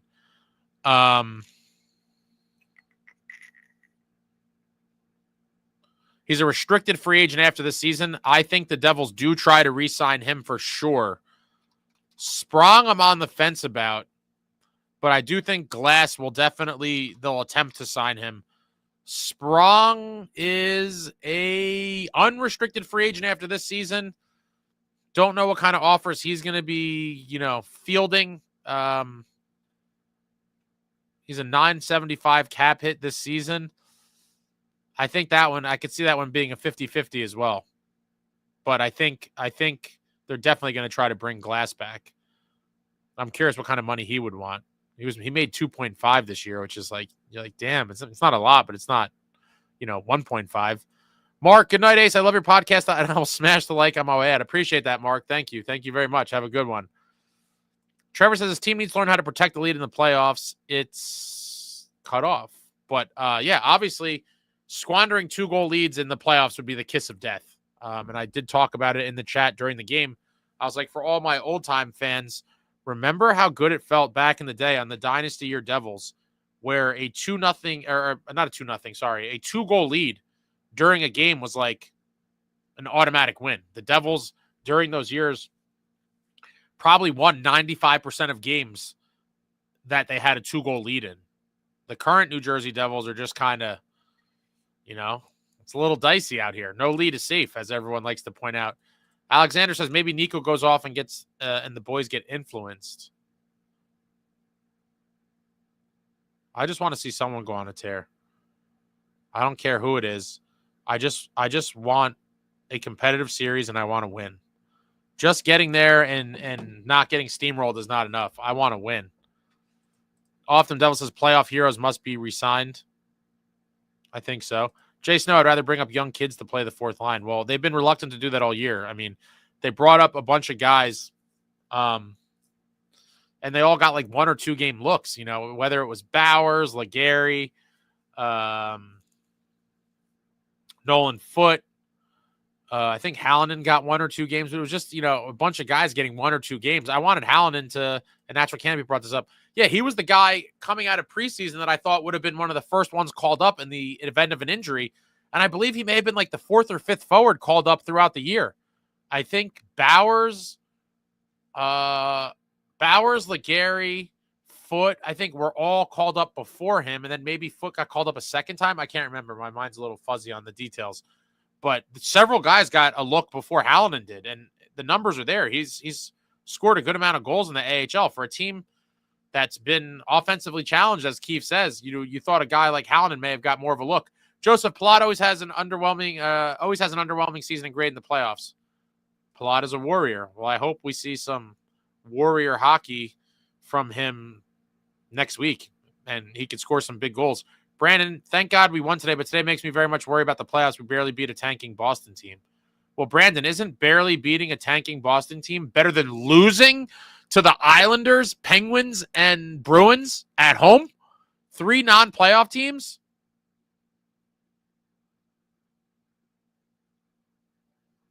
SJ, glad they got a W, no prolonged losing streak. Yeah, we're staring down the barrel of potentially going into the playoffs on a 5-game losing streak.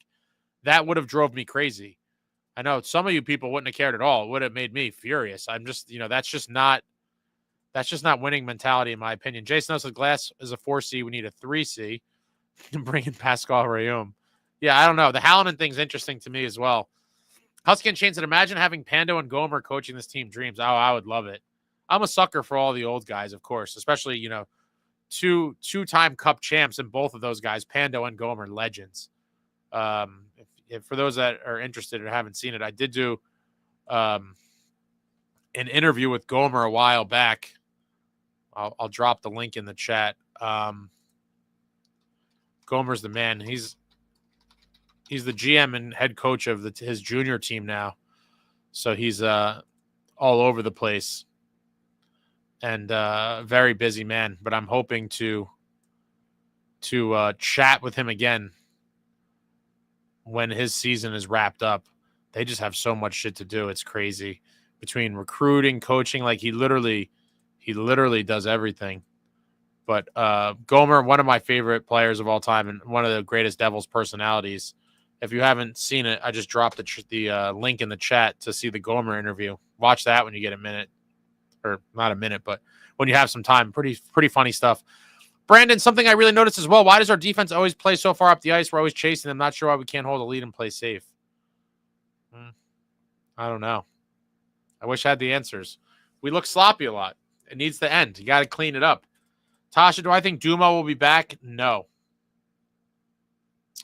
I can't see Dumoulin being back whatsoever. With the kids we have waiting in the wings, I can't see it. Unless, obviously, there's a trade. If someone gets dealt, then that could change a lot. But outside of that, I can't see it. I think he was a pure rental because of injuries. Yeah, our D-men have a hard time pinching because they're slow. A lot of them are. Most of them are.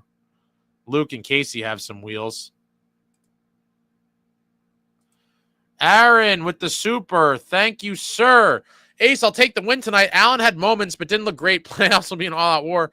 What's your take on Dowling here next year? No, thanks for everything you have done for us this season. Let's go Devils. Appreciate that, Aaron. Thank you for the super chat, my man. My take on Dowling, again,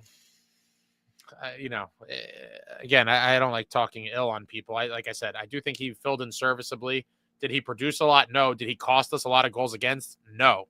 And that's all you could ask, I think, of a guy realistically in his position, given everything that we knew, that he's been in the AHL for a lot of his career and kind of thrust into the lineup because of injury.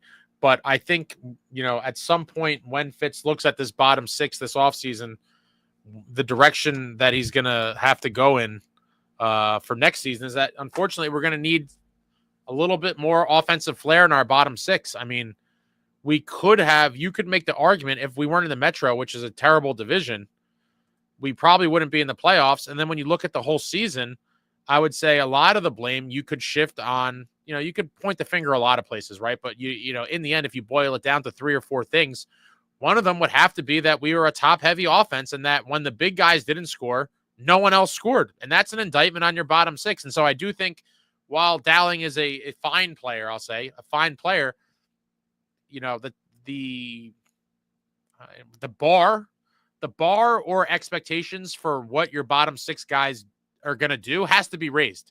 And part of that is, you have to be able to score at least a little bit. I mean, let me just see. Let me pull something up here. We didn't get much offense from them at all. Like I'm not asking them to light the world on fire with points, but you gotta do more than what they did. It's just simply not enough.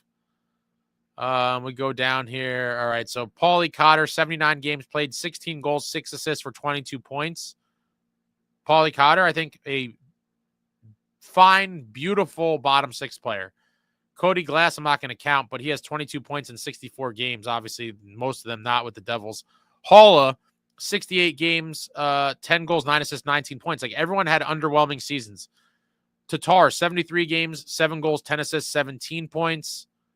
Nate Bastian, 58 games played, 4 goals, 6 assists for 10 points. Dowling, 51 games played, 2 goals, 5 assists, 7 points. Like, Lazar, 47 games played, 2 goals, 3 assists, 5 points. And so when you look at all this, you just see very underwhelming production. And it's going to be hard to win in this league without some sort of bottom 6 production, period. The big guys can't be the big guys every night. You saw it for stretches where they kind of cooled off, disappeared, and when the bottom 6 can't score, then no one's scoring. So where are you going? I do think there's going to have to be a real hard look in the mirror about the bottom 6 going into the summer.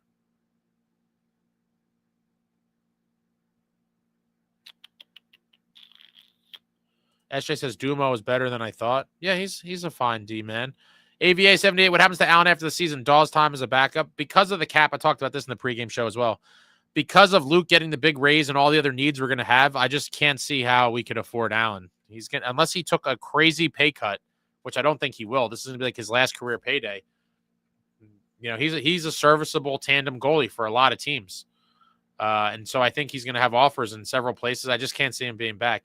Natural Canopy says, bring in Big Mike. Soon enough. Don't take him from Pando yet, though. He still has some unfinished business at BU. Joseph, I still have the Hockey Digest with the Devils Dynasty cover. Love seeing that one. Everyone still hated NJ even winning, though. That's what? Holtz, the Hughes brothers, Mercer. Is that it? I think that's the one you're talking about, right? Richard, Ace, agree 100%. Those players whose careers with the Devils or playing for another team is in the balance need to have big playoff performances, for sure. Yeah, some of these guys could potentially be out of the league. Never mind off the Devils. Tasha Sieg is one of the most underrated, one of the best defensive defensemen. Our leads would have been more stable with him. I agree, but in the end, we blew plenty of leads with him in the lineup too. So it's not like you could just say, oh, let's just excuse all of those blown leads because Siegenthaler was hurt. We blew plenty of leads with him in the lineup. Evans is happy we won tonight to get over 90 points. Yeah, kind of an artificial benchmark, but certainly looks better than 89. Selected boy, I agree. Ace losing the last 5 games in the regular season is not a boost of confidence. No, it's terrible. That's just a terrible look on so many levels. And I'm glad it's an impossibility after tonight. Jay Snow, I don't know. We're going to have to hit on a couple players looking to rebound their careers on the cheap. Yeah. There's going to be probably some more gambles, low-cost gambles. Evan Wildwood in Beantown tonight. Just finished watching this game on replay. Couldn't see live, but love getting payback on Boston. Bruins made some great plays in their goals, but Devils pushed back. Yeah, that Pasta goal was crazy. Pasternak's a beast. Austin says, I would love to see the Devils upset the Canes in the first round, clean up the defense. I think we all would love nothing more than to see the Devils bounce the Canes, especially a lot of us longtime fans that have felt the wrath of the Canes for so many years where they've had our number.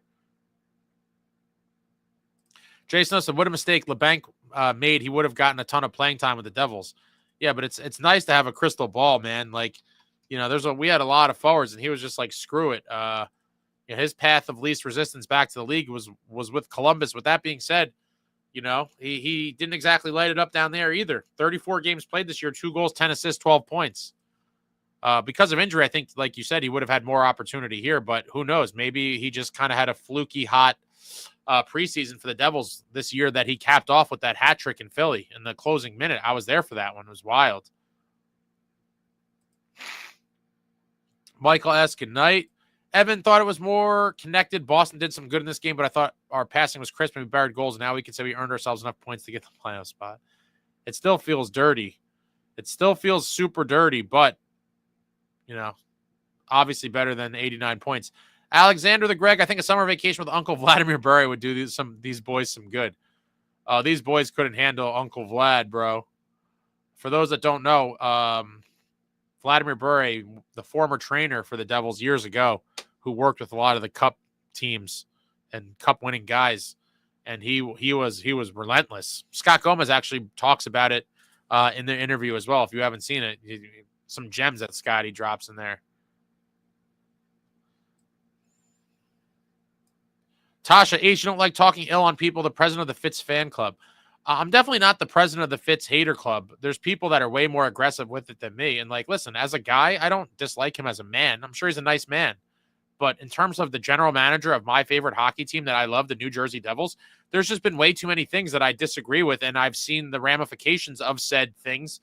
And And aside from disagreeing with some of the things that happen, I also disagree with a lot of the things that don't happen. And in this case, the latest case, not bringing in Gritsuk immediately to help the roster, that's just layered on top of the deadline that we had. And so, it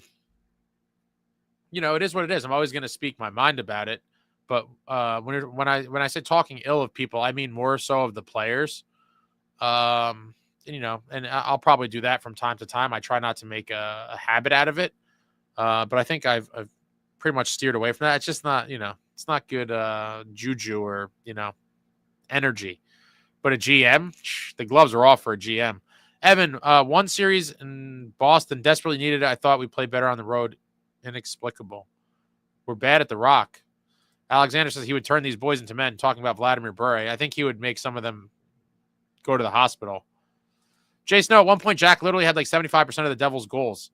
Yeah, big part of the offense. And when he goes down, you're gonna feel that void in the lineup, and the Devils certainly have been feeling it. And we had some trouble scoring goals for stretches when Jack was in the lineup. So I can't think that anyone could be kind of shocked at this point.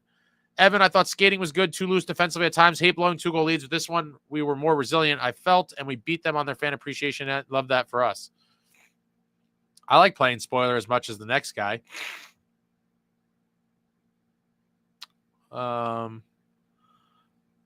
yeah, Bruins fans, that was an exclamation point on a terrible season for them, where everything went wrong, everything fell apart.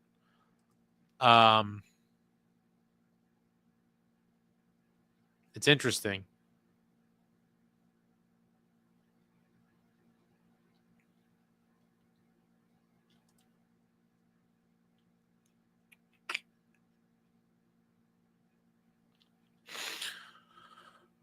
Trying to find my spot. Sorry, guys. The chat scrolled. And then Natural Canopy Ace, thoughts on the assistant coaches? I don't have much thoughts. I kind of look at them as just kind of, I don't know. I can't put too much stock into I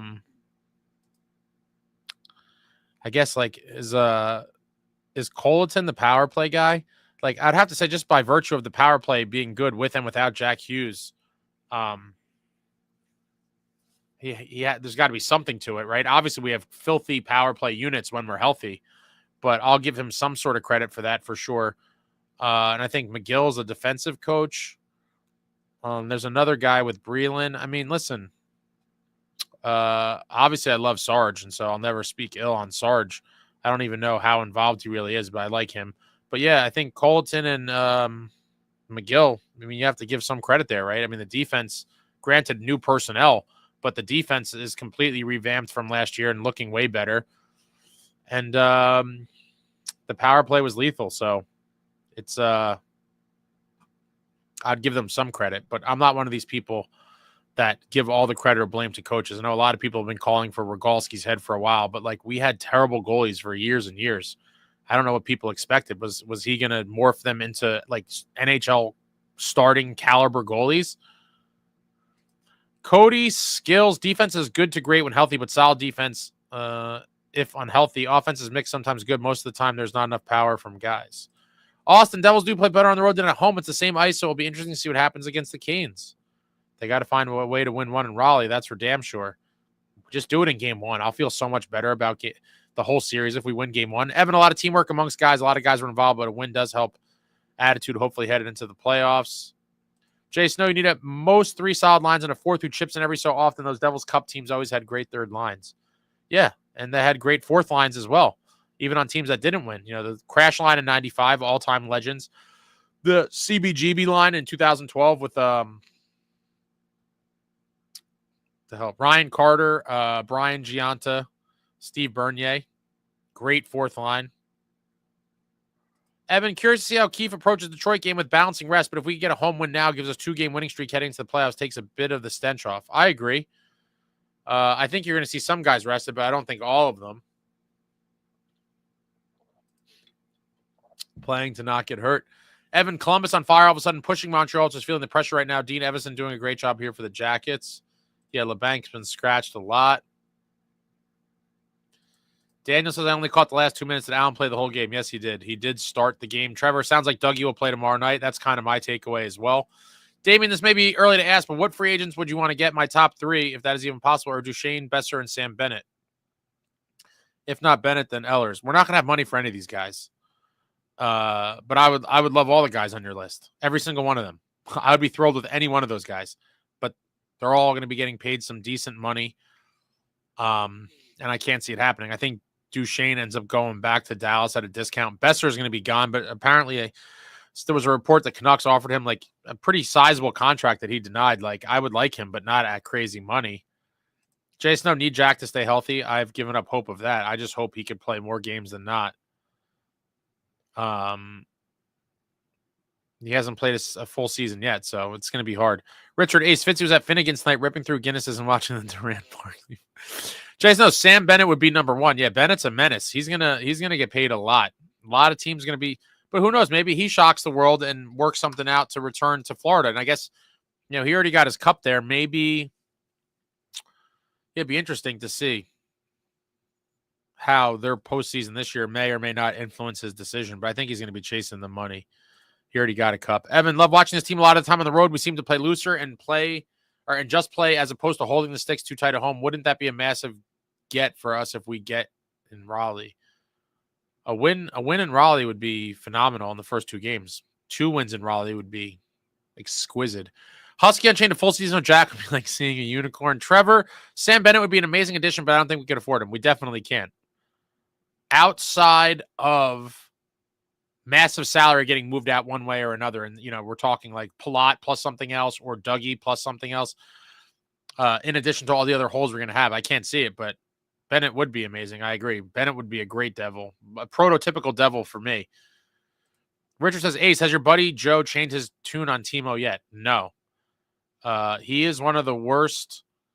I don't know what you want to call it, but he's one of these people that acts like a child, where he will make a point or a thought of his, and literally no matter what will never change from that point, and just argue it to death. And it's just taxing, consuming, and very frustrating. And like I said, a couple months ago, I forget what the context was when I brought this up, but I said, I consider myself, I am an adult.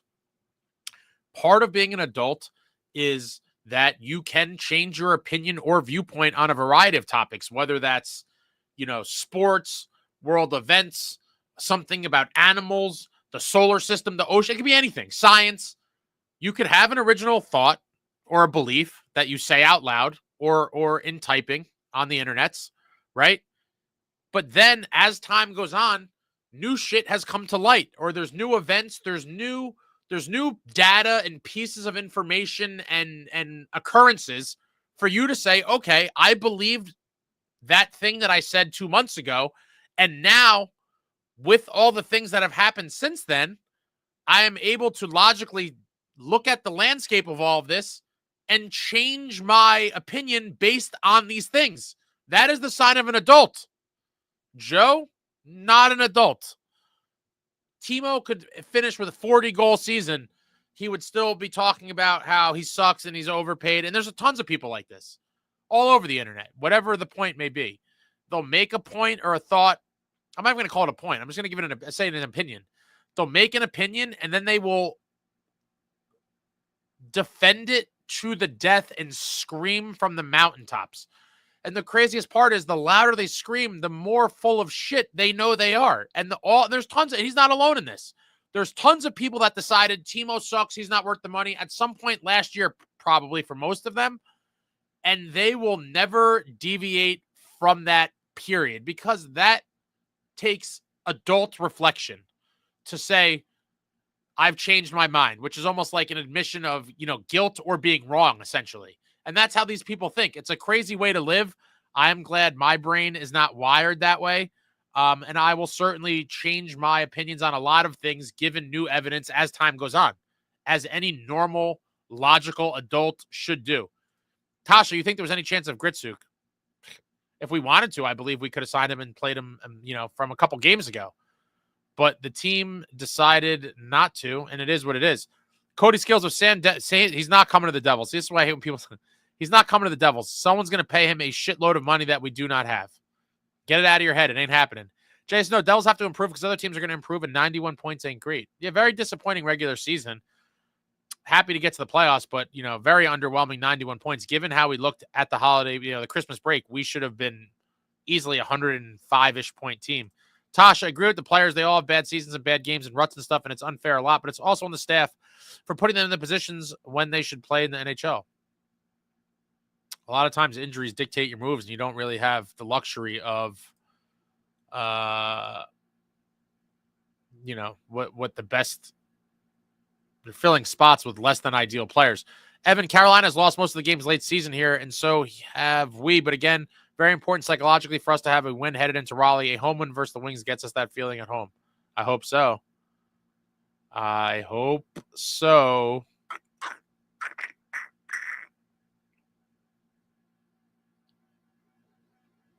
Oh, the Hockey Digest cover after the 2000 Cup. I'll remember it when I see it. I have a photograph. I can't picture that one off the top of my head, but as soon as I see it, I would know. Last 2 years were fluky injuries for Jack. I mean, listen, you could slice it up however you want, but he's been in the league 6 years now, and he's never played 82. So you do the math, Jay Snow. Swamp Fox, who's gone next year? Bastian, Lazar, Palat, Dougie, Nemitz, Mercer.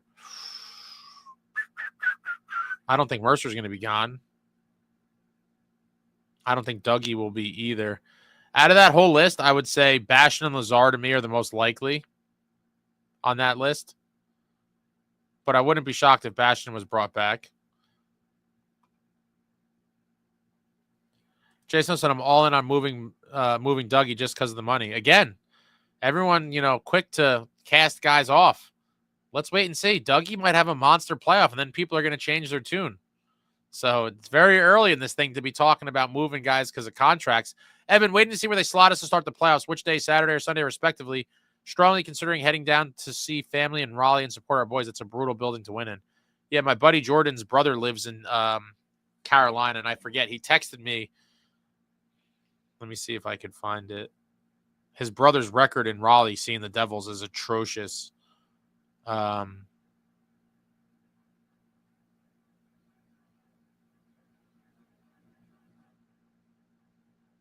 me see if I could find it. 2-11. He's lived down there for a good amount of years. I forget if it's like 7 or 8, but in that stretch, whatever it is, 7 or 8 years, he's been to 13 Devils Canes games in Raleigh, and his record is 2-11. That is absolutely redonkulous. 2-11. Oh my God. Evan says, need as much Devil support as we can get down there. I think there'll be a decent amount just because aren't there a lot of like New Jersey transplants living there? Tasha Dougie adds a ton of offense. Don't forget that. Yeah, absolutely. He's gonna help our defense and our offense. Want to see Dougie fire some pucks in.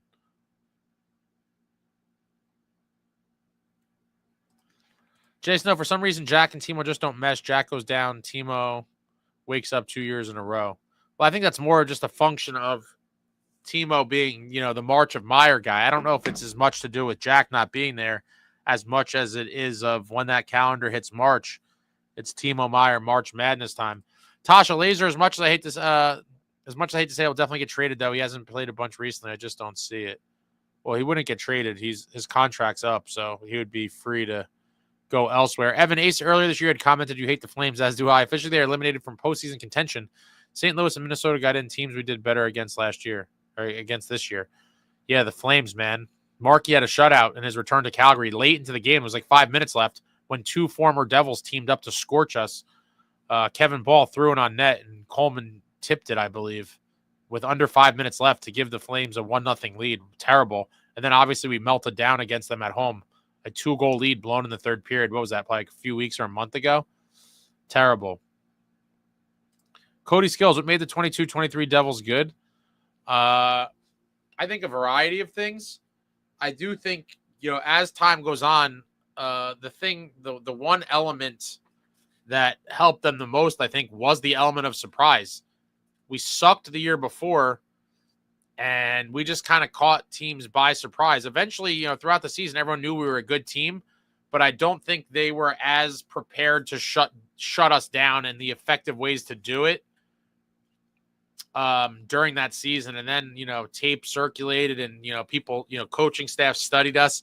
And then obviously last season, was a reality check where we got punched in the mouth, where the team, despite some small personnel changes, the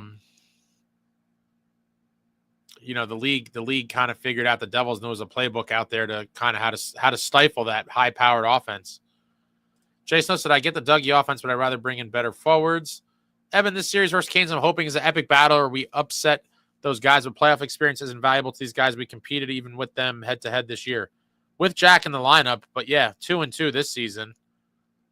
And 23 basically played the entire year. Evan, I've also seen 5 losses live down here. Raleigh and Winnipeg are our houses of horror. It's so true. Jason, no, Dougie had a career year in 22-23. He's never going to repeat that. I agree, but does he have to repeat that for him to be a valuable player to the team? What do you have, like damn near 60 points that year, I think? Maybe it was more than that. I think he had like 20-something goals. And he may have been, did he have 70 points? Let's see, I forget. Yeah, 74 points. Holy shit. 22 goals and 52 assists. What a season. Didn't even get a Norris nomination, and they nominated Adam Fox, who had, I remember saying that he got snubbed for the nomination. You didn't have to give it to him. Yeah, Fox had 12 goals and 60 assists. Yeah, I mean, wow. Dougie definitely got snubbed on the nom there. Dougie scored the series-changing goal versus the Rags. That was a big one in MSG. Their speed was a huge. Everyone says this, but like, who did we have that was such speed demons that we don't have now? We're talking about Wood and Sharon Govich, maybe. Like, in the end, the main pieces were there for 22-23 were there for the 23-24 season. I just think it comes down to teams being better prepared as one big element of it. And then obviously 23-24, we got absolutely tragic goaltending. Select a boy at Cody, they were healthy. Also the fact that they were the comeback kids. Yeah, crazy comebacks. Jason, no, last year, to be fair, we had no goaltending. The defense was a joke. Agreed on both points. Porous defense, porous goaltending, horrific combination, and the season slipped away. Select a boy, we should have kept some guys around from the 22-23 season. Who are you talking about?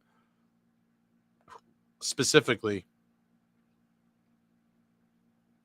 Wood. I like Wood, but very injury prone.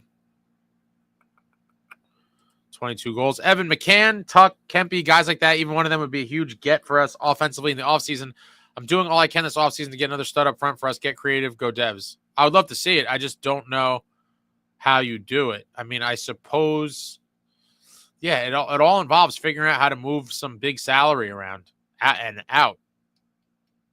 I would love to see an impact forward brought in. A legitimate top 6 guy, obviously. Murray D said, and then teams started ragdolling us. Evan, Ace, did you hear anything on the Plot injury? In the post-game press conference, Sheldon Keefe had mentioned that the X-ray came back negative, and that's pretty much all he had. He was like, we're being cautious this time of year, yada, yada. The X-ray came back negative, and that's all we know. If I was a betting man, I would probably think that we don't see Pally play tomorrow, and he just starts to heal up for the, for the playoffs. So maybe that'd be another opportunity for someone else to play tomorrow. Very curious what the lineups will be for tomorrow, for sure. The final experiment for Keefe to figure out what his lines and what he's going to do for game 1. I mean, obviously in practice as well, but last game action to take into consideration. McLeod was that we didn't move on from him willingly. We lost him. Very different. Oh, yeah, I forgot about Boquist.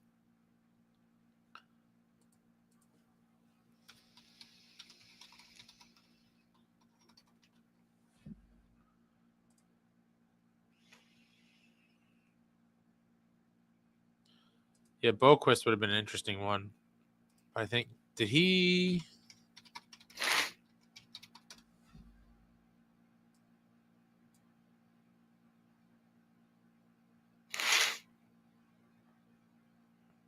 Yeah, he's already 26. I remember seeing him at rookie camp too. What did he do this year? 23 points. I mean, yeah. not lighting the world on fire, but definitely would have been an upgrade in our bottom six had we still had him. This whole game was speed and faceoffs. Wood and Boquist would have been nice to keep. Graves was tough. Yeah, last season also, losing Graves and Severson at once, and dealing with the growing pains of Luke and Nemitz in the lineup at the same time, in conjunction with the bad goaltending, that was a whole lot to handle at once. And obviously it didn't work out for us. It's a terrible combination. Young, inexperienced D-men with terrible goaltending. It's a good way to get lit up. Select the Boy says Plot is fine. J Snow Boquist has been good for Florida. SJ Halla and Tatar got worse. Basically, our whole bottom six just, if it was a stock, it just went, it just tanked. Pretty much the whole bottom six. So, tough to see that coming. I mean, a lot of people probably weren't happy with the bottom six maybe going into the season, but I didn't think it was going to be as big of an issue as it became. Cody Skills, I think it was just that everyone in 22, 23 was young and chipped in. Sharon Govich. But now when the people talk about Sharon Govich, even Jay Snow I see is typing here, as time goes on, and the one thing I will say, I don't like revisionist history. If you are a Devils fan who believed in the team after 22-23, I have to say you should have been ecstatic when Fitz traded Sharon Govich for Toffoli, because that is the ultimate win now move. That is a win now move. And maybe the it's left a bad taste in Fitz's mouth. I don't know, but to me that was one of the ballsier moves he's made, and I was all for it. Now, last year, Sharon Govich went on a tear with Calgary, and then everyone started going, oh, yeah, Fitz made a terrible trade, blah, blah, blah. But in the end, I would redo that trade every day of the week. That was a win-now move. Now, it didn't work out because of a bunch of other disasters that happened last year with the injuries and the bad goaltending. But in the end, we dodged a bullet, guys. Sharon Govich was in a contract year last year. He had 31 goals, 28 assists for 59 points, played all 82 games, and then Calgary overpaid him. And this year, he sucks. I mean, maybe not sucks, but nowhere near worth the money he's getting. In 71 games played, he has 17 goals, 14 assists for 31 points. So I think we dodged a bullet here. I think he's making $5.5 or $6 million. Like that's not worth it. And so for me, as time goes on, it makes that Toffoli Sharon Govich trade much less painful. He's making 5.75. That's his cap hit. Yeah, I mean, how are you gonna? When it was still the thought of, he's like, this is going to be this perennial 30 goal scorer. After last year, everyone started chirping a lot about it. Like, we gave away Sharon Govich. But like in the end, that season for Sharon Govich last season was smoke and mirrors, in my opinion. He's probably going to end up being closer to the player you saw this year. Jason says Tatar was a failed experiment. Yeah, we didn't have a lot of cap space left. They were still waiting to get Mercer signed as a restricted free agent, and they probably knew ballpark what his price tag was going to end up coming in at. And we didn't have a lot of money to play with after we went on the spending spree with Pesci and Dillon and Nason. So we didn't have a lot of money, and so Fitz said, "Let me try to retread a recycle player and see if he could capture that magic that he found a little bit of in 22-23." And obviously, it did not really pan out the way he hoped. But I'm not going to kill him for that. I understand why that move was made, and that was a low risk, high reward one, in my opinion. Had he come in and it worked out the way everyone was hoping, then it would have looked like a genius move. But obviously, it did not.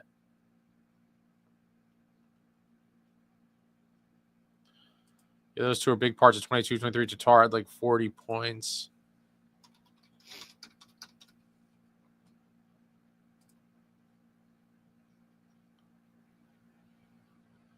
$48 points, 20 goals and 28 assists.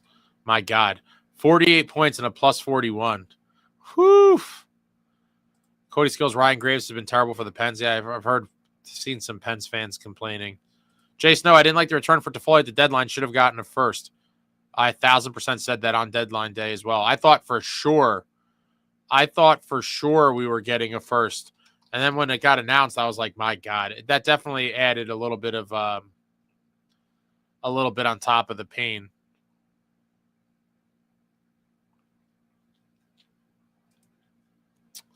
Evan Ace, what do you think of Matt Coronado in the offseason from Flames coming over, being from the NY area? I mean, I don't really care about that stuff. I don't really give a shit where these guys are from. Help us win hockey games. But obviously it's interesting when it is local guys. But let me see what his contract scenario is. He's going to be a restricted free agent as well. So I don't know the likelihood of him. Well, who knows what direction Calgary goes in. He's only 22. But, yeah, I mean, again, as I've said earlier in the season and most of the season, the bar is pretty low for what would constitute an upgrade in the bottom six. So anyone that is an upgrade in the bottom six, I'm all for it. Husky and Chain said Calgary's Sharon Govich contract is like our Mercer contract. I think I'd rather have Mercer for $4 million than Sharon Govich for 5.75. Joseph, Devils matchup great against the Canes this year. I'm not that worried right now. Devils are top 10 in hits. Canes aren't even top 20. This team isn't soft anymore. I've talked about this before as well, Joseph. I have to disagree. I think there is more to toughness than just hitting. And so overall, I hate to say it, I still believe this team is soft. I could care less where they rank in the league in hits. To me, it's soft is kind of a mentality. Obviously, the way you play physically as well. But we don't go out there and scare teams. Like, I don't think there's any teams that are like, oh, shit, we're playing the Devils tonight, like where they're scared. I just can't see that being reality. And so, unfortunately, regardless of the hit standing, I'm still going to say the team is too soft for my liking. Jay Snow, can we score enough and can we handle the pressure in our D zone? That's the big thing. When they get it on that forecheck, are we going to be coughing it up left and right and making stupid passes up the middle, getting stripped along the boards? Can we handle the pressure? Because they're going to pressure the shit out of us. World's worst game, right, Joseph? You have to have all four lines willing to be physical, though, in some way consistently. Not sure we have that. Oh, world's worst gamer. I am sure that we don't have that. I am that sure that we do not have that. Alexander Holtz, number 10. Cody Skills, where have you been for months? He got traded with Akira Schmidt in the deal to Vegas to bring in Paulie Cotter. He got demoted to the AHL. He's going to be a bust. I hate to say it. I was a big hoper or whatever you want to call it.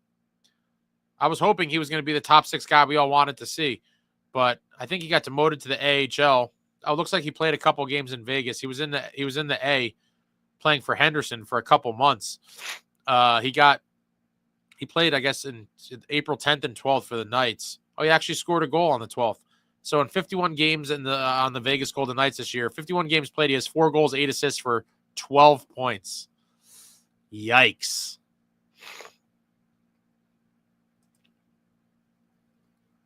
Evan said return for Toffoli was a joke, all part of Fitz and his consistent misses.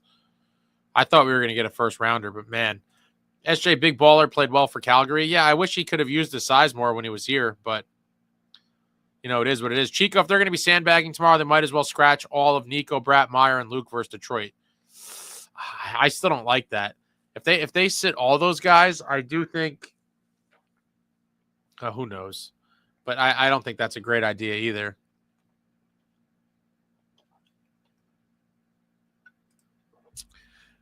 World's Worst Gamers, I still find it hard to believe he won't make it. His shot release is so quick, talking Holtz. Yeah, well, see Reed Boucher, a guy that was smashing records in the juniors, was drafted by the Devils. I believe he broke, it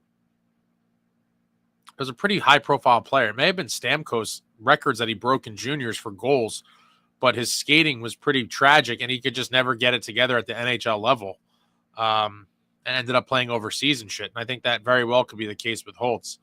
Chico, this team is physically tough, but mentally maybe not soft, but it feels like they're a castle built on sand. I don't think they're physically tough either, Chico. We have a couple tough guys, but, hit stats alone aren't making me believe this team is tough. Jay Snow, not just that this team struggles to get to the middle of the ice, we're still perimeter. Yeah, we got to start driving it down people's throats, and hopefully Nason. I just want to see Nason all over the crease the whole series. Evan, personally, best part of this regular season was us kicking Rags' butts and then missing playoffs badly, as well as Isles. We win the Tri-State, baby. Yeah, not saying much. Husky Unchained, we ruined Holtz. It's possible, but It's possible that he was just never the guy that the Devils and maybe some other teams believed he was. More than likely, that's really the case. I don't know that we ruined him. We didn't do his development any favors or kind of speed it up or, nurture it maybe in the best way. But a lot of the things, he did to himself. And now he went to another organization and he's having problems, staying in their lineup as well. Chico, regarding sandbagging, I don't like it either, but in my opinion, don't half-ass anything. If this is what they want to do, they should go all out. It's the only way to guarantee they avoid a nightmare scenario.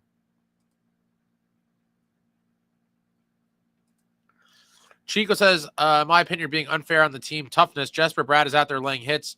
Looks a little more physical. It's spreading. It's not maybe where it needs to be, but it's better. Yeah, but if you're just talking about, in comparison to last season, when you're talking about a Charmin soft team, potentially one of the softest teams, if not the softest team in the league, again, the bar is very low. So will I give you that they're tougher than last year? Absolutely. But, that's like saying, your buddy is tougher than your kid's sister. Like, what type of expectation is that setting? Like, completely not acceptable. In terms of Bratter, Bratter's a gamer. What I consider Bratter a tough. Okay, like there's different types of tough, right? What I consider Bratter and Nico tough guys in the sense that like they could take a pounding, keep going, maybe initiate some contact. They're tough in that sense. I guess durable. Maybe durable would be a better kind of term for what you're talking about there, but I agree to that. But when I say like someone's a tough guy, like a tough guy, like a Brendan Dillon type. That's a tough guy. Different types of tough. LJ says, Lindy tried to tell us. Cody Skills, Lindy Ruff, after 22-23, he was just not the coach for this team.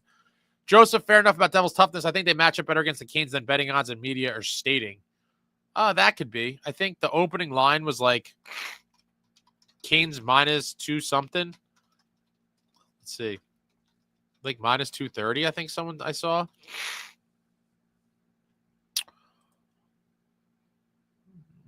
Bet 365 has the Canes at -260, the Devils at +210. That's pretty nice. +210, huh? What does Vegas Insider have? What? Oh, this is stupid. That's not for the series. +210. I'm not mad at that. Evan, I want to see us play most guys at least for a portion of this for no other reason. The guys need a better effort on night. Need a better effort on night prizes, giving away for the fan appreciation night. Win at the Rock guys. It would be nice. Alexander, yeah, because he takes the offseason to train and put muscle on. I think you're talking about Bratter. Yeah, he's got very thick core and lower body. Very tough on the skates.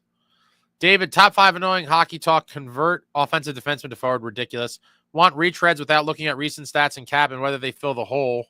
Our team always X without checking stats and prospects is bust way too early. Well, I'm curious. I'm not going to declare it officially yet, but I'm going to say it's really smelling like it, David. Would you say, is it too early to declare Holtz a bust?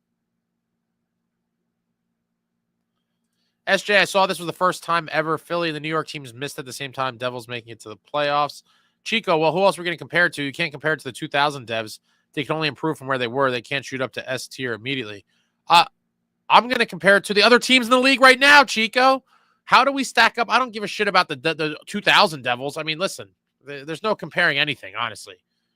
God bless the 2000 Devils and all the teams in the preceding years and the years after that were part of that the glory days. But just using the barometer of the average team toughness across the league, I'm still going to say we have a lot of work to do in that department. Jason, no, just laying hits ain't enough. Look how Florida plays below the goal line in your face hockey. Florida is the gold standard in this department. Beachmaster, are you saying the Devils are 26th in 5 versus 5 goals? I would have probably guessed 28th. That is absolutely disgusting. Power play specialists. Joseph Bratt's nailed some guys this year, though. The best Bratt hit of the season was that Chicago game on that ridiculous sequence. Play of the season, goal of the season.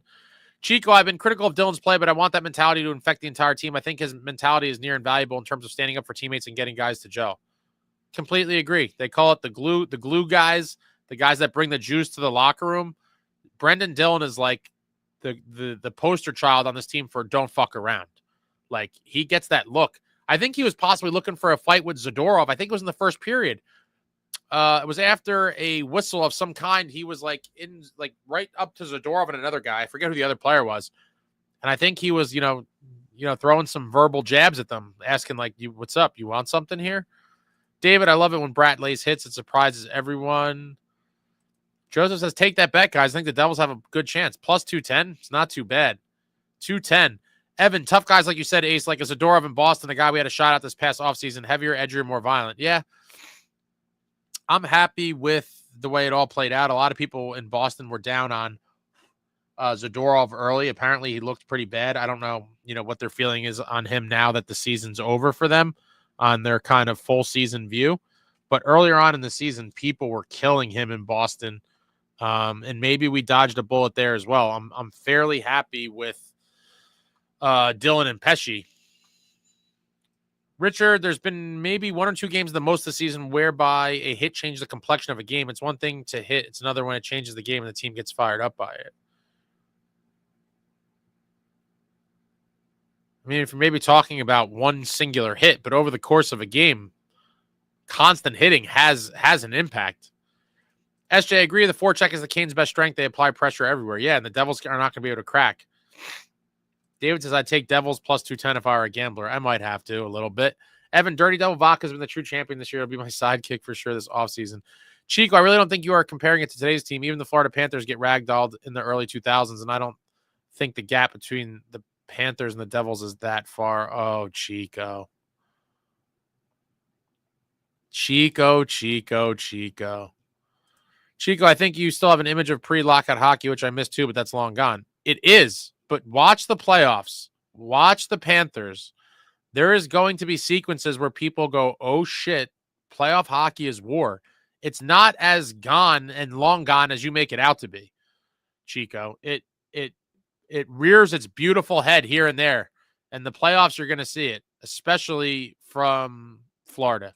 Jay Snow, Carolina shoots the puck from everywhere too, especially their D-men. We can't have our forwards giving their D tons of space. Yeah, they love to ring up the shot totals. They'll fire pucks from everywhere, and good things happen to teams that do that, whether it's them getting tips in front, rebounds, fluke bounces off the boards.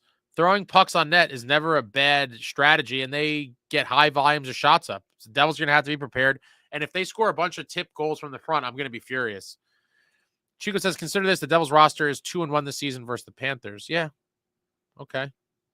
But in the end, who does Vegas think has a better chance of winning the cup right now?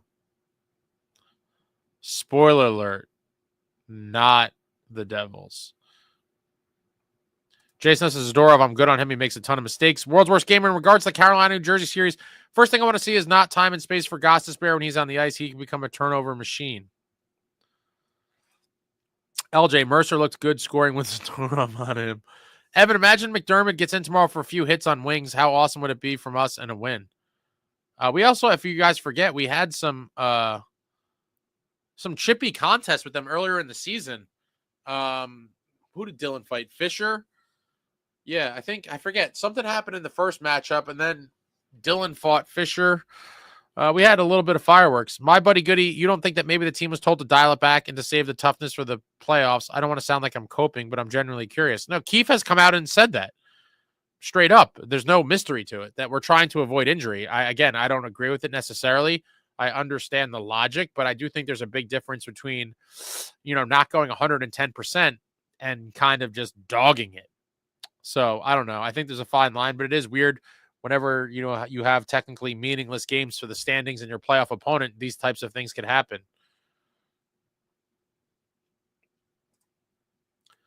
Chico, I watched the playoffs last year. The Panthers are good, and they are, in my opinion, the toughest team in the NHL, but they also almost lost in the Stanley Cup final in a reverse sweep.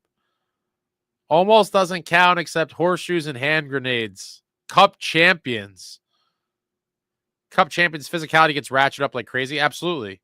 Chico, we both agree as Devils Team is not where they need to be, though. Absolutely. Evan, Tampa, Florida, a battle in the playoffs. That's a good series, but Panthers turn it up postseason. Let's see if Tampa and Cooper can get those guys back. Yeah, I mean, wow. All of the playoff matchups in the East are pretty sick, actually. You're talking about Devils, Canes, Senators, Leafs, and then Capitals versus either Montreal or Blue Jackets, and Ottawa, Toronto. Man, these are some juicy matchups. Juicy. Chico, for me, I'm not so sure it's a mental toughness thing as it is that killer mindset. Matthew Tkachuk wants to win more than he wants his next breath. I think that is a difference maker. Yeah, but you also have to have the physical tools and ability to act on that mentality. I'm sure there's a lot of guys in the league that have that mentality, but it's like, what are they going to do to embody that drive? Matthew Tkachuk's going to do whatever it takes, as will Brady, whether that's run someone over, crash the crease, fight, score a big goal. There's more than just, wanting to win versus literally physically imposing your will on guys. David Holtz is 23 forward without size. Hasn't scored much in the NHL. 12 points in 54 games played as a 23-year-old. That's fair. Probably heading back to Europe. Bust is fair. 10% chance he actually still pops. So, yeah, like kind of what I'm saying. Like, it's not impossible for him to get his shit together, but more than likely, it's over for him. Sergeant Buckhead, keys to winning the Kane series. Composure. Composure is a big part of it. There's a lot of things. I'm gonna have a couple videos about this, but one of the keys is not letting the pressure get to you. They're gonna put the pressure. They are going to put the pressure on. The defense is going to have to stand up to that forecheck, not turn it over, not cough it up. They're going to have to make good decisions with the puck in both zones. I do think special teams is going to be huge. If we are on the power play and getting power plays, we need to make the most of our chances. And on the flip side of that, when we're shorthanded, we're going to have to come up with some big kills. And Markey, it begins and ends with Markey. I've said this for weeks now. Like, Markey's going to have to be on his A+ game for us to have any chance. But I think there is a very good chance that we do see elite Markey and some of these other things come together. But the biggest one for me is, can you take it to them before they take it to you? You cannot let them come out and punch us in the mouth first. We must initiate. We must be proactive and set the tone early. Can we set the tone early on the road in game one and plant that seed of doubt into the heads of the Hurricanes, players and fans? Quiet their building. Go out there, start smashing guys all over the ice, and score first in game one. And I think that could have a profound effect on the rest of the series. I really do. Jason, no, those games versus Florida, I was like, the Devils are for real. That feels like years ago. That feels like a lifetime ago, my man. SJ, they reached on Holtz, Rossi, or Askarov was the pick. Completely agree. I'm not going to dwell too much on Askarov because I do think Yegorov could be just as good, if not better than him in some time. But at the time, that would have made sense to me. And we even had a couple chances, I believe, to get him after the fact. And Trotz was playing hardball, so it is what it is. I do like Yegorov a lot, and I think he's going to be a great player. Seems like a great kid, both on and off the ice. But certainly Rossi would have been a great pick. I also was a fan of, again, as you guys all know, I'm a win now guy. I was screaming from the mountain tops to trade the pick. Trade it for a win now player. Instead, what did we do? We drafted Holtz, and in the end, we end up packaging a number 7 overall with a kind of, project goalie in Akira Schmid to Vegas for a 4th liner for Paul Cotter. Now, listen, I love Paul Cotter. Love him. But in the end, if your number 7 overall ends up getting moved with another player, mind you, it wasn't even straight up. It was we traded a number 7 overall pick in Holtz and Akira Schmid to Paul Cotter. That is gross negligence in its highest form. Highest form. You traded a number 7 overall and a project goaltender who showed some promise. Let's be real. Let's be real here. Let's call this exactly what it is. Akira Schmid, forever franchise legend on this channel and in my book. So would never disrespect Akira Schmid. He is the only goalie in Devils history since the great Martin Brodeur to win a playoff round. And he did it in miraculous fashion. We took that guy and our number 7 overall pick in Holtz and traded that for Cotter. Oh, my bad. And a third. Okay, whatever.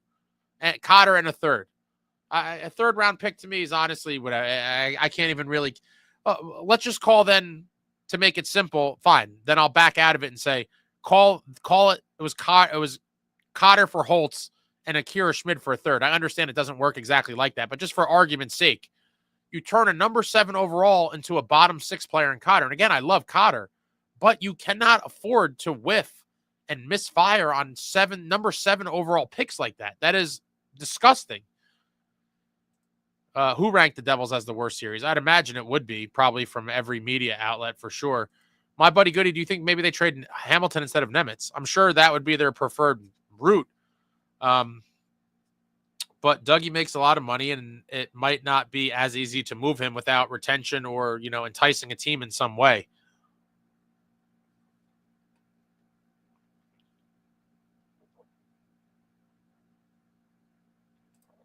That's a fair point, Ace. I have no idea what that was in reference to, but I'll take it from you, Chico. You're a tough customer a lot of times. Chico, I do have to wonder how Holtz would do in the system where good skating isn't as emphasized as Ruff's rush system. I mean, maybe slightly better, but it's not, you saw what he did in Vegas. Like, it is what it is. His deficiencies are his deficiencies.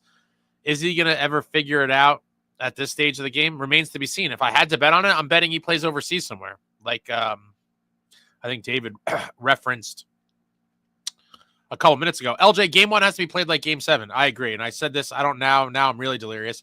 I don't remember if I said it earlier in this live or an earlier live, but I do believe more so than possibly any other Devils playoff series, period, in my fandom, that I do think the game 1 of this series is super, super significant.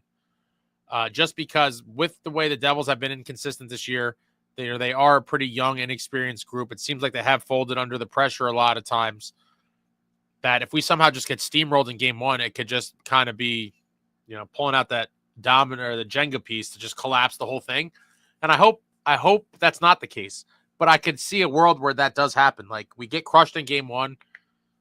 Everyone gets in their head. Oh, all the media and the haters also, oh, we told you so, Jersey sucks. And then maybe it is a quick ouster. However, on the flip side of that, if we could somehow go there, punch them in the mouth, come out with a win in game 1, I think it then takes a ton of pressure off the Devils because now they already are guaranteed at a minimum of a split, even if they lost game 2. If you win game 1, you're already going home with a split at worst case, probably feeling super great about game 2, much more loose, and all the pressure in the world is now shifted to Carolina. That's like, oh shit, we blew game 1. We absolutely must win game 2 now, because if we lose both games at home to start the series, this thing could get out of control quickly.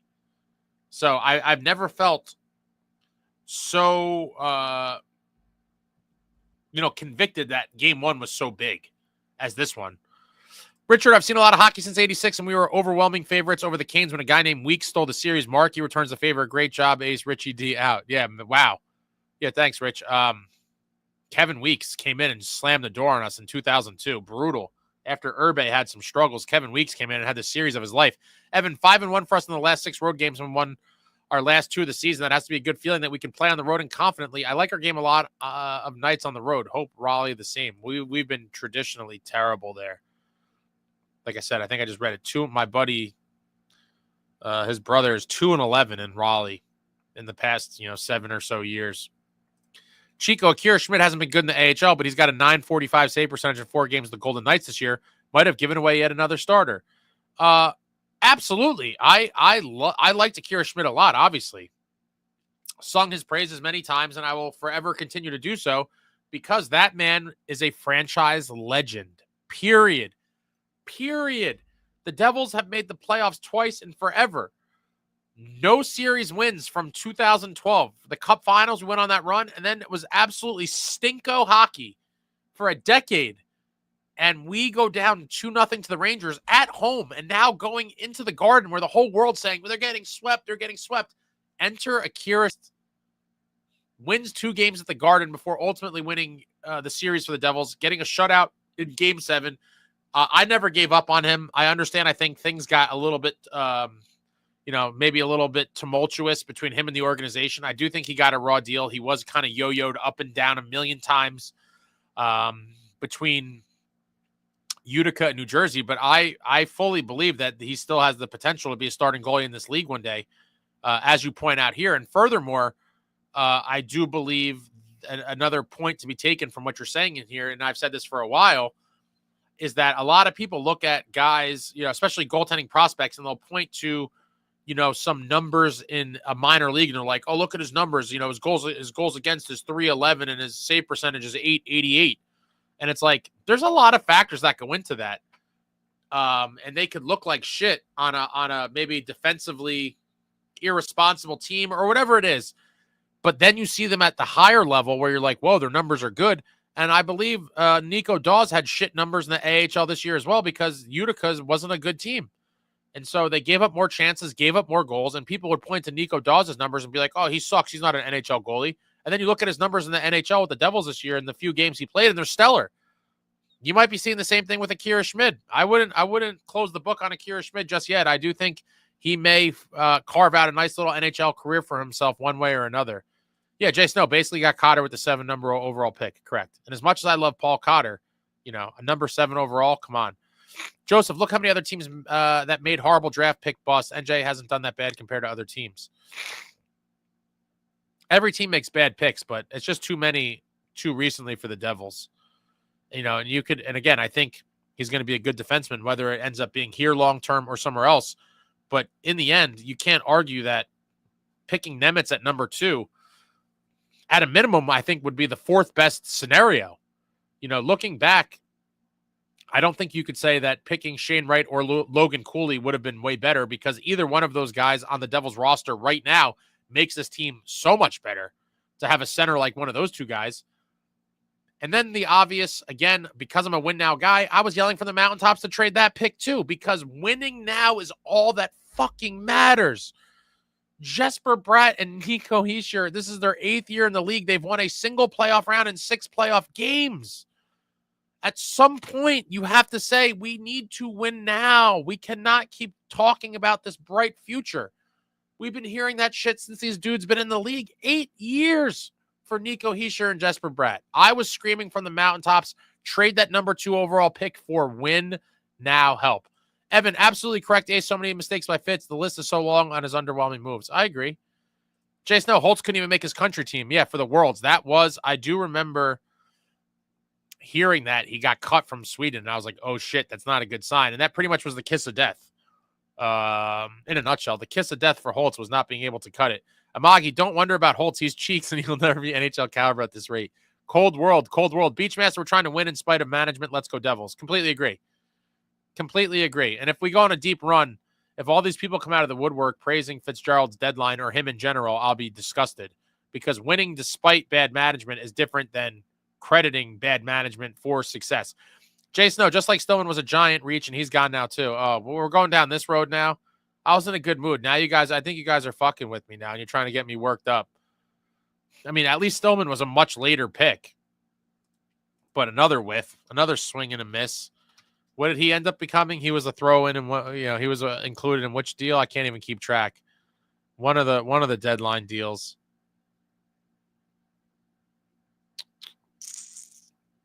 Yeah, 29th overall. I could live with that. I could live with a bad pick at 29 overall, much more so than a number 7. Evan, even if we go into Raleigh and win game 1, it puts doubt in their mind that we aren't a rollover. Absolutely. I really feel this is one of the most important game 1s in a Devils playoff of all time, just because of where we're at kind of as a franchise and with the makeup of the lineup. I do think it's a huge, huge game 1. Joseph, I'm so tired of hearing NJ sucks. I've heard it my whole life. I love it when the Devils beat some ass. Well, hopefully they beat some ass starting, whenever this playoff starts. David, entire right side of blue line has trade protection of some kind, weird, with 2 good right-hand D prospects. Dougie's no trade clause is he can only be traded to 10 teams of his choice. I mean, you could always ask him too, but yeah, I don't think he's going to agree to go to some shit destination.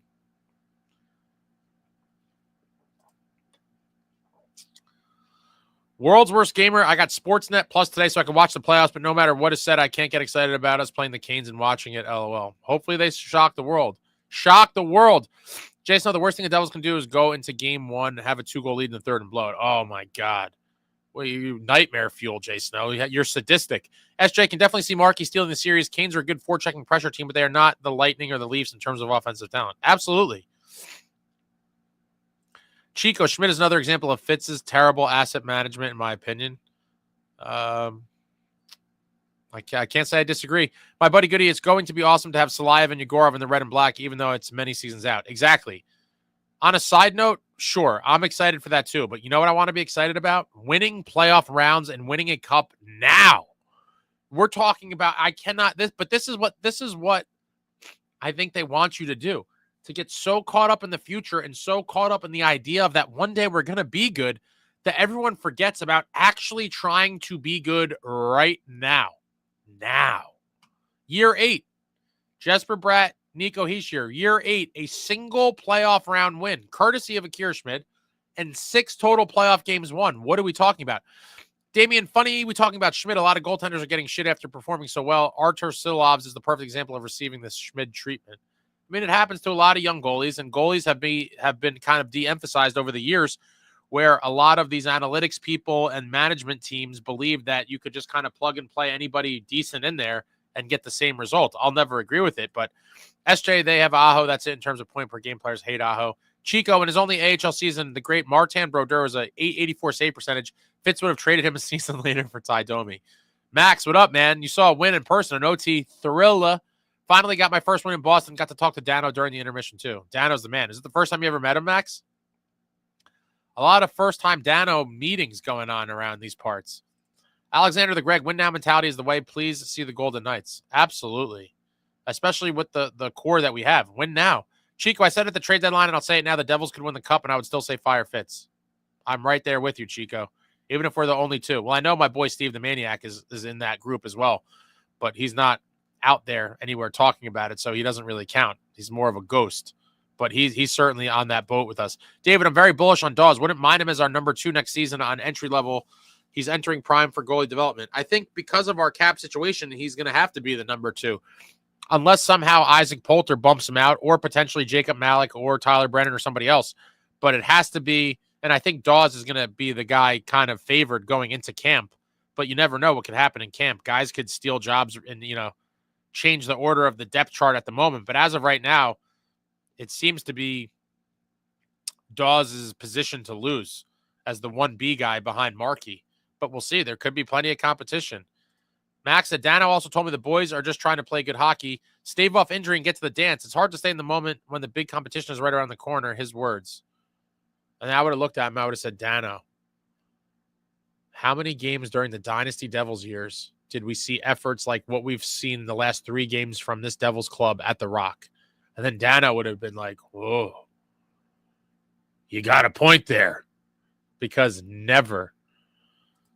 Jason said Stankhoven was supposed to be the pick, not Stillman. I remember that deal. Evan, do you think Keefe can get it done with this team? Get it done as in win a cup? Anything can happen, guys. That's the beauty of sports. Are we a favorite or a pick of anybody? No. But in Jacob Markstrom, we trust, my friends.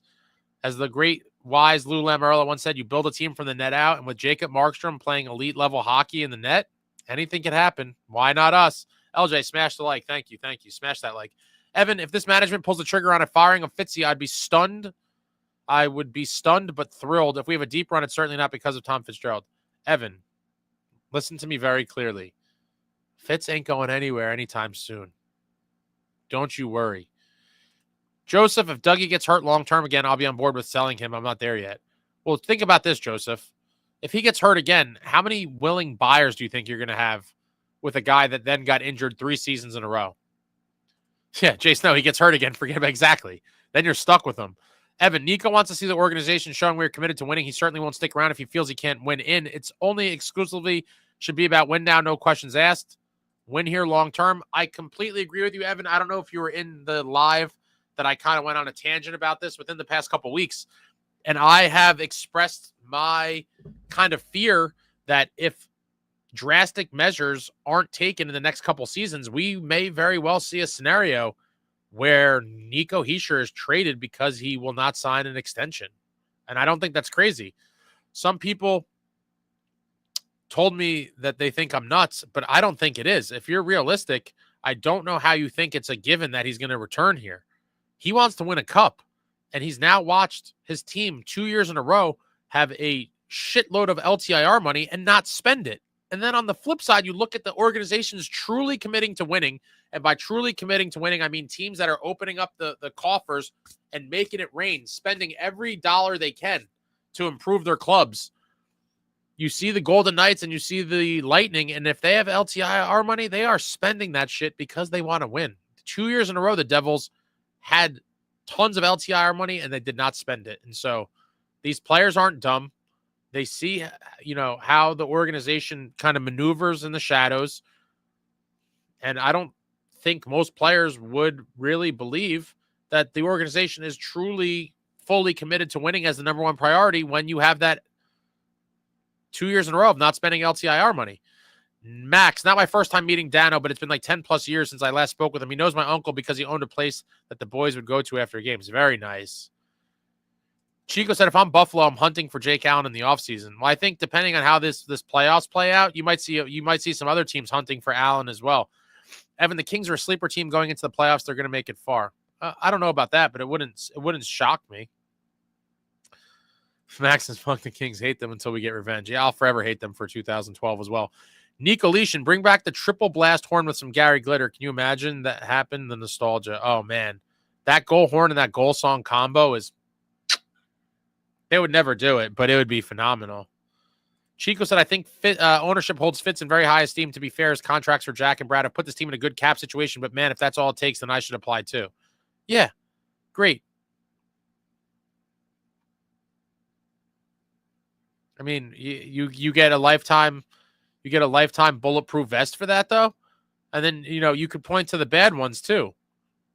To me, it's more so of the inactivity in season and a lot of the other things where you just look at all of it, the drafting. And when you look at the overall picture, you're like, I'm sorry, but this is not a good resume of your time here. David chimes, even without Jack can argue we have more star power than the Canes, have an edge in net. If that bottom six, it's that bottom six missing a 2C and difficulty against hard forechecking. 5 versus 5 as a team, something Canes bring in space. Yeah, which Devils team are we going to see? Which New Jersey Devils team will we see? I'm sure, like I said in an earlier, I think it was in the pregame, I said I think at different points of the games, we're going to see both the kind of sucky Devils as well as the very good Devils. But which one will we see more of? I'm hoping it's the good Devils. My buddy Goody, I just pray that Jack can put season-ending injuries behind him for a little while after all of this. Worst-case scenario, he never reaches his full potential. That would suck so bad. Well, I mean, my buddy Goody, are you not worried about that now? I mean, I'm already worried about that. We're talking about 6 seasons where 82 games was never hit. I mean, it's a fair worry at this point. It's not like conjecture. This is what's been happening. 6 years without a full season, that's cause for concern for sure. I'm certainly concerned. Chico at World's Worst Gamer, wouldn't be surprised if they went after Schmid too, reunite him with Ruff and see what happens. Oh boy. Is Akira? Let's see.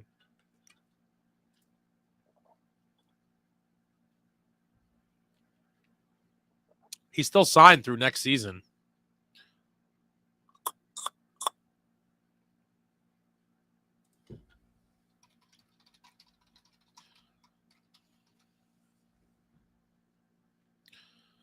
Did he play tonight?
What? Yeah, and this year Akira is 4 games played for the Golden Knights. I guess a couple of these were in relief. 1 win, a goals against of 135, and a save percentage of 945. Man, leaving the Devils is the greatest thing that's ever happened to several goalies. Scott Wedgwood, Mackenzie Blackwood. Now it's looking like Akira Schmid. Chico, every GM makes mistakes. For me, it's the unforced errors that drive me crazy, and I think Push fits into deserves to pay with his job territory. There's just too many. And some of them big. I mean, I'm going to call the number 2 and number 7 picks. Those are just think of Chico. Just to think if we multiple scenarios, right? But let's just say with one of those years, all right, so let's scenario A, with the number 2 overall, we draft Cooley or Wright with the number 2, and then that number 7 pick was either Rossi or traded for immediate help. I mean, what does this team look like right now with Wright or Cooley plus whatever we could have got as a roster player for the 7th overall or as part of a package for a player? I mean, those are 2 massive pieces that we basically have nothing to show for at the moment. Now, again, Nemitz I have high hopes for, but it's not helping us right now. Max, see y'all tomorrow. Let's go Devils at Ace if I find out. If I get that massive job tomorrow, wish me luck. Oh, yeah, man. I totally forgot about that. Let's go. Let's go, Max. What's that quote? What's the final on that quote, bro? You sent that quote out? Let's get that signature on the line that is dotted. Let's get that commish. What is Roman Checkmonic? Do you ever use the subreddit Ace? Is the subreddit Reddit? What is subreddit? I'm not a Reddit person.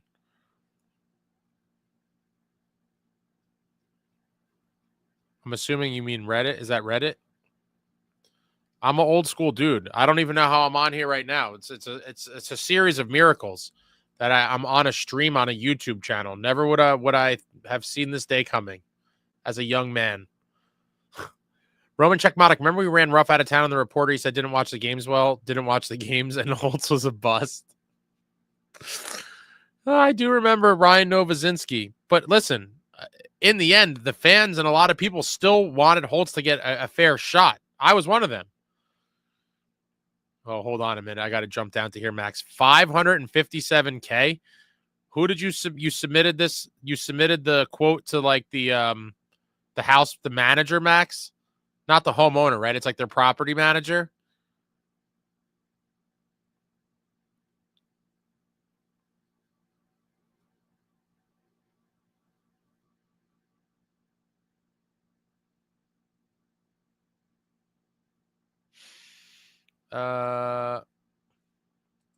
Evan, Fitz errors are so bad. You got to love our management group. Boy, oh boy, and lack of action. So much LTIR draft, you name it. Yeah, I agree.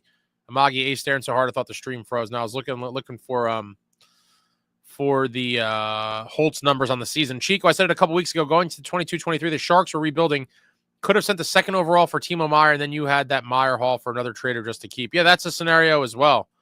The Devils subreddit. No, I don't even know how to use Reddit. I'm not. Why do you ask? Is there anything worthwhile on there? I thought like those. I guess Reddit is like a new.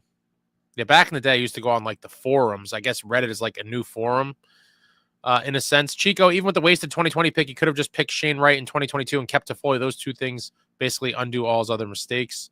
My buddy Goody, I'm worried about Jack not reaching his potential now, but I'm also hopeful that in his youth he can heal up and still reach his final form. I thought the stream froze. No, I was just staring at the. Let's get that signature, Max. Let's go. Let's get that scratch. So what did they say? They're going to make a decision tomorrow? Do they have competitive quotes? Do we got to go make some people disappear, Max? What's up? Are they shopping you? Are they going to come out there? Are they going to come out there with like 6 different quotes? SJ said, but what if they give the GM job to Fletcher? That's my worry. Unacceptable. Well, again, let me rephrase. If the great Martin Brodeur throws his name into the hat, you must give him the job. No ifs, ands, or buts. Now, I have said for a long time now that I can see a world where Marty doesn't have any interest in it, where he's just like, it's too it's too, constricting on my lifestyle, the time and the energy and all the effort involved. I could see Marty being like, I'm doing exactly what I want to do right now. I don't want a GM job. But if it came down to it that they were on a search for a new GM, if Marty said he wants that job, you must give that job to Marty. No questions about it. Metalander, it's hard to remember when we drafted Nemitz, we were desperate for defense, in much better shape now. Yeah, but if I'm being honest, Metalander, I'm straight up never using a number 2 overall on a defenseman. I just can't see it. It's just, even the great, and you can never know, but like even the best defensive guys, whether it's in college or juniors or whatever, it's like there's got to be some stud forwards available as well. It's hard for me to ever pick a D-man that high. David, if the games utterly destroy us like really bad sweeper 5 games where we get dominated and only win one by luck or insane goaltending, I think there's a chance Fitz gets canned. Oh, David. No chance, my man. No chance. Evan, Ace, question, is it safe assumption to say playoffs we are going with traditional red-black jerseys? I can't recall if any club can go alternate in playoffs for a given game. No, I don't. I'm pretty sure you have to wear your regulars. We're definitely wearing the regular jerseys. Max, house manager for $15 million property. Guy was a Harvard professor. Crazy. Amagi, I think my favorite was that one guy here on stream who told you that the dude they drafted with the pick Devs gave for Timo was doing really well in the minors. Unbelievable reach and Timo hater. Well, these people have shown their true colors, Amagi. The Timo haters will never relent. I don't know that I've seen one person that started off talking shit about Timo that has ever been like, all right, I changed my mind. He actually is a good player. I don't think those people exist. Evan, we've been there so little, so sad, but we're in the dance this go around. Playoffs for sure. Anything could happen. Time to win now. Chico, if our choices are Fitz and Fletcher, give Fitz a lifetime contract, and I'm not kidding. Oh, I know people are really tight at Fletcher for sure. Jason says Marty doesn't want the job. He was interviewed once. He said he wouldn't want it. Yeah, but things change over time. His son is probably, Max is playing hockey, and I think he's like 14 or 15. And so once he becomes a certain age, it's definitely a little different. Roman says, we don't want Marty as a GM. Why ruin his legacy? And to be honest, some former players aren't that smart or great talent evaluators. I agree, but given, again, where the bar is very low with Tom Fitzgerald right now, I'm willing to take that risk on a hockey mind like the great Martin Brodeur. Has been around the game forever, has won at every level internationally in World Cups, Olympics, very networked in the hockey world. I think a very respected figure in the world of hockey, and maybe it doesn't work out, but it's a chance I am certainly willing to take if it came down to it. And I don't think it ruins his legacy at all. Max, still in a position to make 10%. Hopefully they don't ask for more off, but I have room to give them some, but would make like 7 or 8%. Oh, you poor thing, Max. If you gave him 10% off, it'd be down to 500. Even a 7% clip on that's $35K. Beers on you, my man. SJ, to be fair, Musty is a stud, but you got to give to get. Who are we talking about? Who the hell's Musty?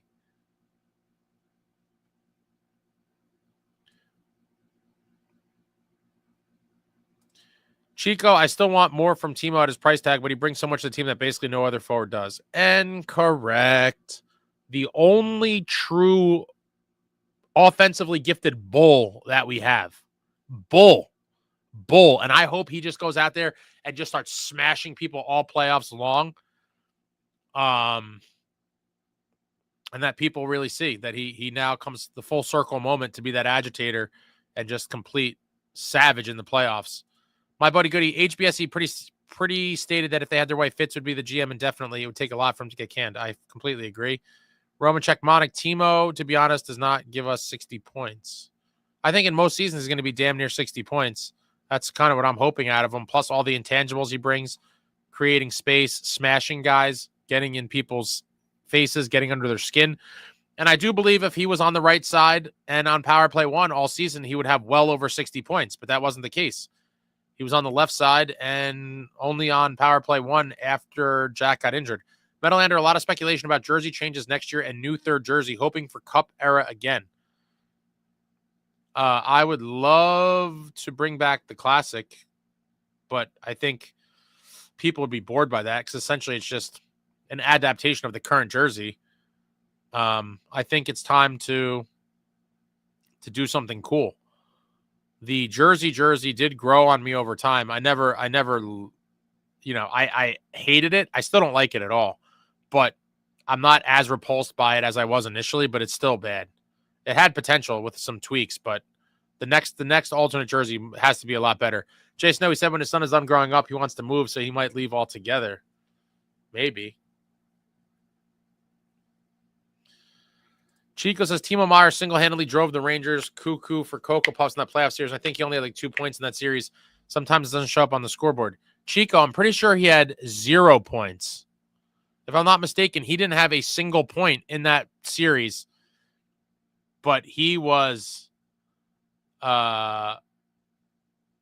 very instrumental.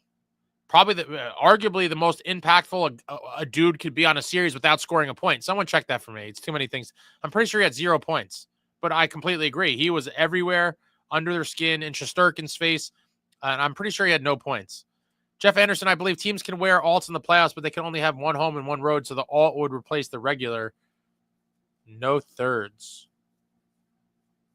I don't know that I remember ever seeing that. Has that ever happened? Definitely not the Devils.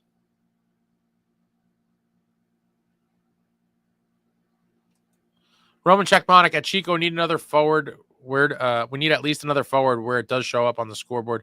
Max, I don't want to sacrifice 20K, but 35K is definitely better than 0. Evan, hopefully we see some of the recent Hall scoring. Hopefully we see some of the recent Hall scoring as of recent in playoffs versus Canes. Anything we get there would be a huge plus. Anything we get from guys not named Timo Meier, nicohischier, and jesperbratt is going to be extremely welcome and needed. Checkmonic, now if Timo becomes a playoff beast, then I'm higher on him. Again, that's going to apply to a lot of guys. A lot of guys are going to be able to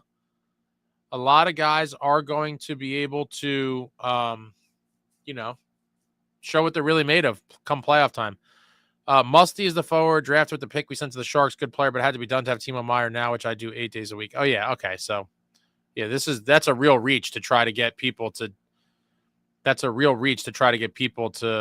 continue down the path of Timo sucks and was a bad deal. Chase, no, Ace likes that math. Would you go for school for accounting? Absolutely not. I'm just good at math like that. That's the practical math. That your boy was always like this. When I was in, I think it was in 8th grade, I think maybe, they would have someone say like a multiplication thing, and they would have me race a kid with a calculator, and I always won. That type of math I'm very good at. Then once you start getting to like shit that you don't use in everyday life, like geometry and stuff, terrible. Who needs to know about an isosceles triangle? I certainly fucking don't. David, Sharks, my number 2 team. Thought the trade helped both teams. A bit odd. Greer dealt Zets as RFA so cheap. Lots of gossip as to why. Muck got injured on dirty play, but looks like future top pair D. Oh, well, yeah. Didn't they say Zetterlund? And I think Claude Lemieux is also Zetterlund's agent, which is hilarious. For those that don't know, former New Jersey Devil legend and 1995 Conn Smythe Trophy winner as most valuable player of the 1995 playoffs, Mr. Clutch, is the agent for Timo Meier, and I believe he's also Zetterlund's agent. And I think the rumors were that Zetterlund wanted or Claude Lemieux, whoever you want to say, they wanted like 6. He basically wanted to get paid like a top 6 guy, and I think they're asking for like $6 million. And I think Greer was like, "Well, we're not paying you that, and so therefore we cash you in for whatever we could get at the deadline," and that's what he did. And I would have loved to have Zetterlund here for that return, even if it was a pure rental. Even if we had no chance of ever re-signing him, I give up those assets every single day to have him here for that playoff stretch after the deadline and into the playoffs. Would have loved it. Max, I want a jersey redesign. It could be elite if they put a Devils logo on it. For me, it would have to lose a lot of the stupid bars. It would have to lose a lot of the bars, and it would have to have a Devils logo patch on the shoulder or shoulders. It has potential, but it needs a lot of tweaks. And the Devils logo is certainly the biggest one. They said Marty designed the jersey, but let's be real, he didn't design it. He may have had some little input, but it's not like Marty went into, his studio and was drafting up drawings. Also, Marty lives in St. Louis still. He loves it there. I've heard that and heard him talk about it. David Musty was drafted by the Sharks with our pick. Looks very promising. Worth remembering the name if following the whole league. Well, I'll remember it now. Dimitri, hello, Ace. I think the Devils should return to the old school green and red, but move to a darker emerald green. Move to the red bucket. Marty for GM. Why the bleep not? I don't mind the red and green once in a while, but it was so overused, in my opinion, and beaten to death that, like, I was over it. They were just killing it. But the red and green is nice. I especially liked the white and green heritage. Hold on one second. I guess this is the part where I pull jerseys out.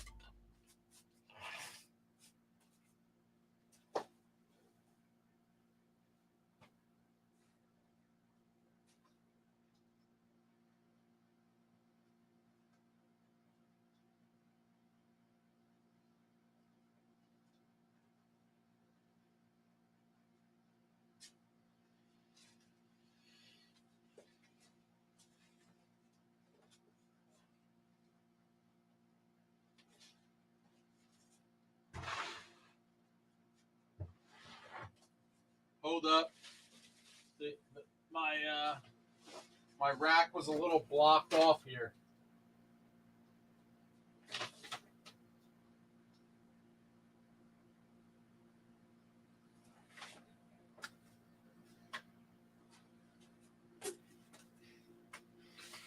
Yeah, so I do like this, the heritage.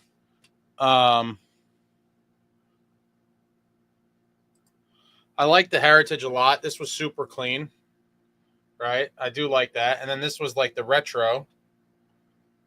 Also nice. I do think I like the white better. I think I just favor the white. Again, back to my bias of the, white used to be home. And for some reason, I just always loved the white jersey. But those are nice. I do need the alternate to be black, a black jersey, though. That is the move.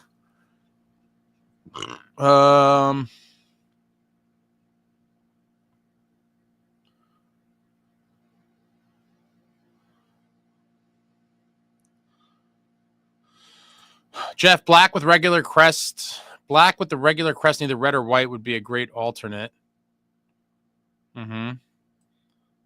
Black, it's got to be black. I do like our main logo. It's just so nice. Evan, huge Timomeier fan. I think he plays hard and he'll have to be big for us versus the Canes. He can put pucks in the net and he's a bull.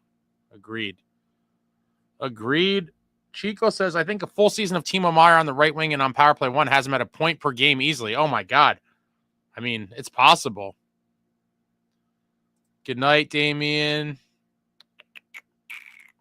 Chico, I think Greer has done a great job so far in San Jose. Not to trigger anyone, but their future is really bright. They're going to be really good really soon. Well, getting Macklin Celebrini obviously helps that. And there's a bunch of other good young players there as well. Yeah. Their future probably is bright. And they got Askarov. Chico says Macklin Celebrini is going to be a top 10 player in the NHL very quickly. I think so too. And he looks like he's going to lose the Calder Trophy to as Rookie of the Year to his former BU Terrier teammate Hudson. Evan, we add another top 6 to Jack, Timo, Nico, Bratt. I think awesome in the offseason. That's a team that scores goals. Toffoli was a scorer who certainly lost with the return he got for us. Good night, world's worst gamer. Amagi, what's your favorite current alt jersey in the league, Ace? Off the top of my head, I'd probably say the Dallas blackout one. It's such a sick jersey. King's alt they got rid of is amazing too. None jump out to me off the top of my head. I'd have to, let's see.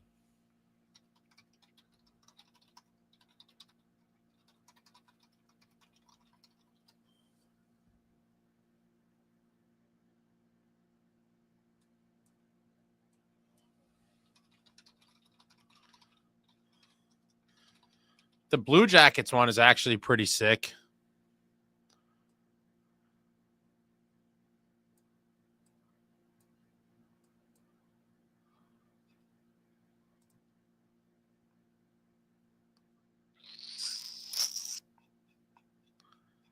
I don't know. That's a good question. The Blue Jackets might be up there. Yeah, David Chimes. Timo was scoreless versus the Rags. 2 goals, 2 assists, 4 games played versus the Canes.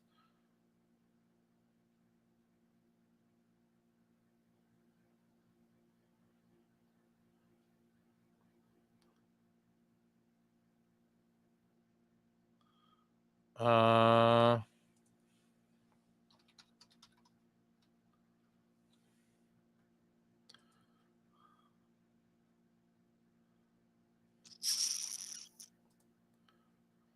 forgot. Was that because he took that headshot in Game 7 from Trouba? Is that why he missed Game 1? Stephen H., you got to make a video showing off the man cave. Well, this is not my real. This is not my long-term cave. So, like, the video, I could do videos on some of the items, but there is no, like, the museum is not. I'm not in my final museum location. When that happens, there'll definitely be a video, and it will be exquisite.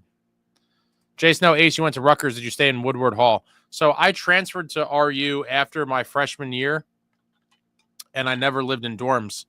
I had one of my best friend from high school went to RU when we were freshmen, and I would go there and party all the time. So I was like friends with a lot of his friends. And essentially for sophomore year on, we had a house off of College Ave, living it up. So sick. So never stayed in the dorms. Dimitri, no, everything is black. I'll settle for a dark charcoal double tone. Nah, that's not in our color scheme. I don't like that at all. David at Chico, Smith, Celebrini, real deal, but very, very long way to go. Not much blue line assets, still carrying big contracts on oldsters and dead cap like they're two young goalies, Askarov and Romanov. Chico, as much as people talk about Celebrini, I don't think it's enough. Watch the kid. He's got the body. He's got the skill. He's got the IQ. He's going to be insane. Wow. Chico saying they make it next year. That is interesting. Amagi, the Cannon jersey is an awesome choice. Timeless design. Yeah, I like that one a lot. Evan, looking into face painters in the Raleigh area to show Devil's pride. If go to Raleigh, add in the light up horns, and that's a secret recipe. Of course, also need the Dirty Devil baby. Diehards go all out. David Chime says, Chico, almost zero chance, and I'm a fan. Wait, David, are you a Devils fan or a Sharks fan? Chico, this is hockey, and it'd be the most hockey thing of all time for the Sharks to make the playoffs next year, and so they will.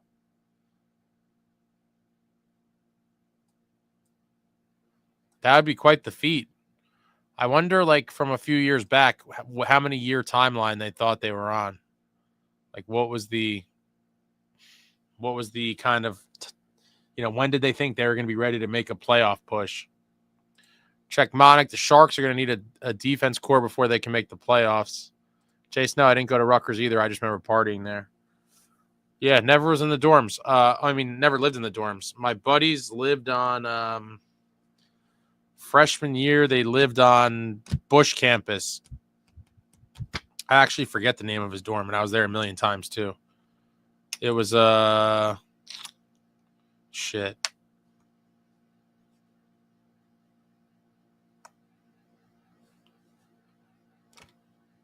Yeah, I can't remember what his dorm was.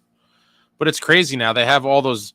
They redid everything since I've been gone from there, which has been forever now. The dorms look like modern, like luxury buildings, like the river dorms, like right there on the Raritan River. My God, they look like hotels almost. Jason, no, Bush campus, you know why? Tons of it. Roman, we still have a ton of viewers for Ace to be caught up on chats. Yeah, I blew through that, huh? Wow. Speed reading will get you somewhere, Roman. David at Chico, really zero chance, no depth, crap blue line, lots of dead cap, ain't happening. I'd be surprised if 500 at trade deadline. Oh, man, do we have a wager going on here? Chimes and Chico for will the Sharks make the playoffs or not? Jeff, CBJ Cannon is one of the best alter, otherwise still need it in my collection. Yeah, I think it's a nice one. That's probably my pick. That was the one that after thinking for a couple seconds, I was like, that Columbus one is sick. SJ, Claude was so unique. Wish we had him now. Yeah, there's not going to be another one like Deuce. Claude Lemieux. I haven't been there since like 2010. It's a college, man. Of course there's going to be. All right, this is the time. I'm going to start winding down. I got to go take a quick bathroom break. I will be back in 2 minutes. As always, throw out your thoughts, comments, suggestions, whatever it is. And when I return in 2 minutes, I will start winding down. So throw it all out there, whatever you got. Suggestions. I always like suggestions. We've gotten some interesting ones in the past couple weeks or so. Yeah, I'll be back in 2 minutes. 2 minutes.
Some of you folks still in here. Okay.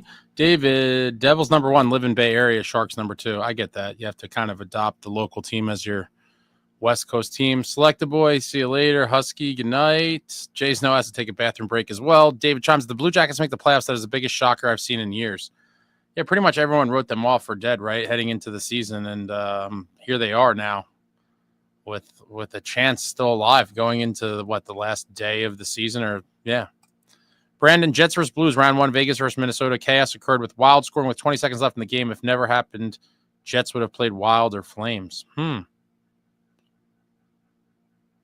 Joseph, I love the at-home vlogs you're putting out. Way better than all the shit-talking Dallas fans hating on me when I go to a game. No, I'm glad you like it. Some people seem to like it. Some people, it's not their thing. I get it. Not everything's for everyone. But I will take this opportunity to drop a link. If you like the vlogs and you haven't seen it yet, link in the chat. I normally, it's annoying because none of this shit matters anyway, but it seems like when we lose, people don't really care about the vlogs. I guess some people do, but by and large, it seems as though the vlogs from winning games are way more in demand than vlogs from losing games. Oh, man, Kylie Jenner or Ariana Grande? I guess, Jay Snow, to follow up on that question, I guess I would have my question would be,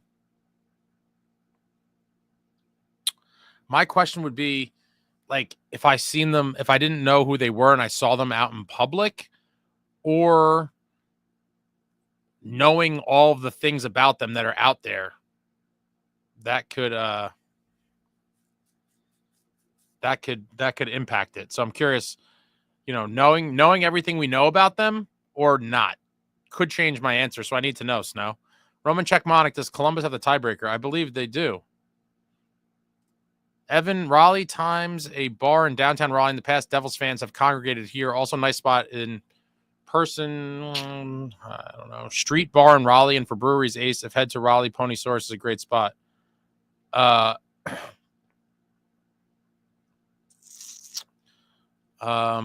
don't think I'm going to be going to Raleigh. If somehow we could win in 5, or if it goes to a game 7, then I probably will reconsider. But I don't think I plan on going to games 1 or 2. I don't think. But I suppose one of my crazy friends could talk me into it. But usually I'm the crazy friend trying to talk other people into it. And at the moment, I don't think I have any friends that are super enthusiastic about it. And so I'm A-okay with watching it at home as well.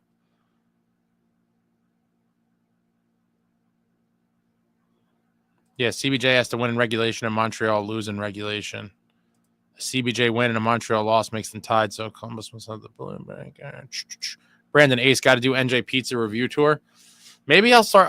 I didn't think people love food. That's the one thing I've come to realize, that like everyone loves food stuff.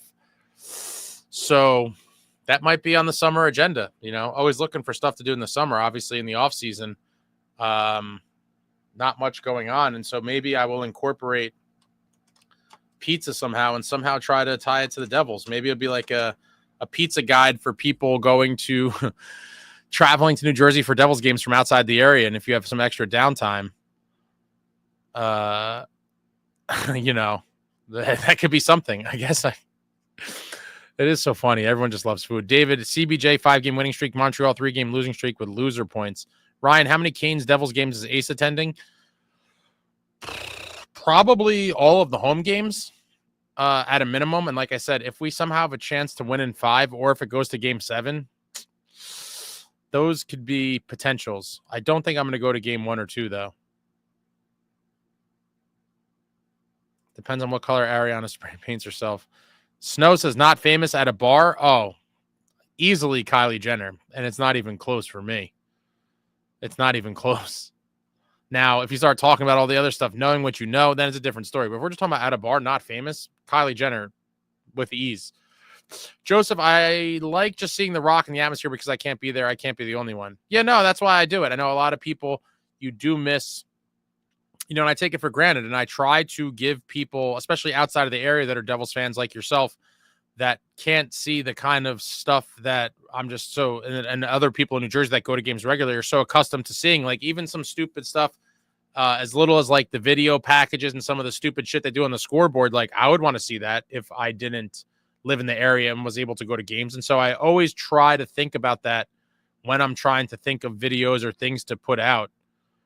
I'm like, what is some kind of shit that I would like to see if I wasn't from around here and didn't have access to this so freely? And so I'm glad that you like it, Joseph. I always try to incorporate, stuff that I think people would find interesting. So I appreciate that. Ryan, I would love an NJ Pizza review tour. Oh man, am I really going to be out here eating pizza in the off season? I mean, it's not the worst thing. I mean, no, please, no, don't make me eat pizza at places. Alexander Ace, what are your Devils related you wrote superstitions, but I think you mean superstitions.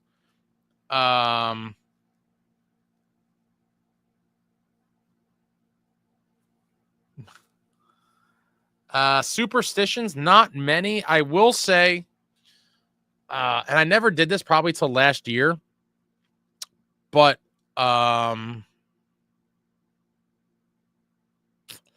nowadays I would say my main superstition is that if I go to a game at the Rock and they lose, I will not wear the same jersey the next game.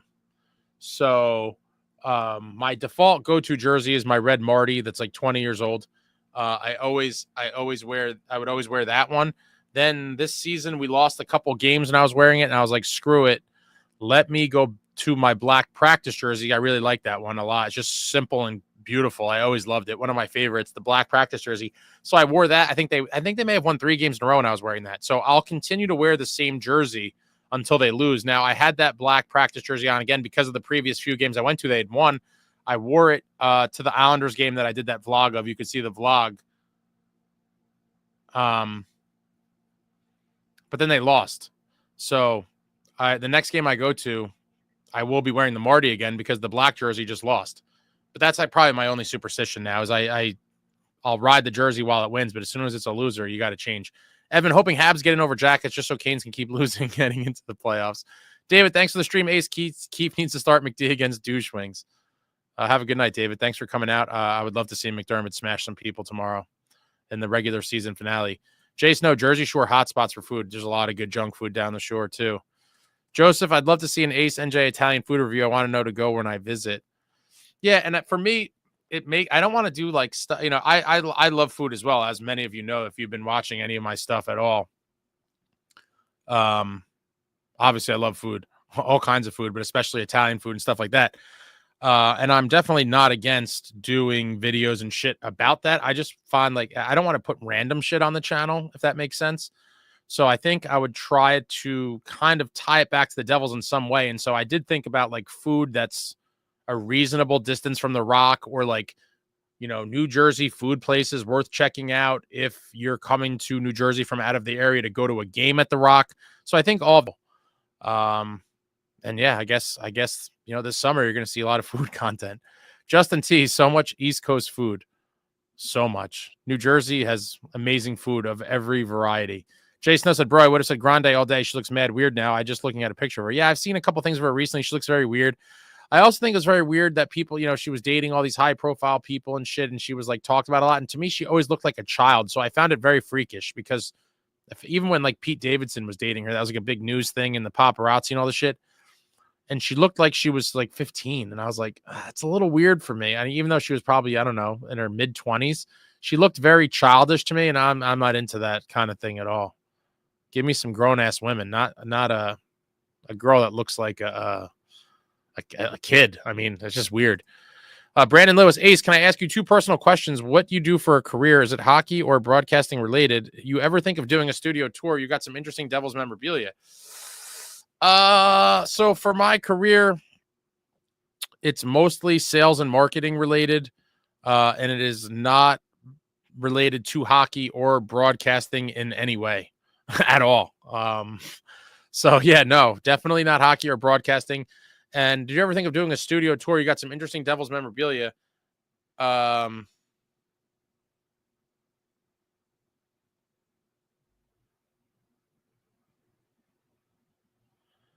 This is pretty. The studio is confined to one small area. I do have some other shit around, and I have like my theater set up, but I am not in my long-term residence, and so I don't have like this wow kind of thing to show.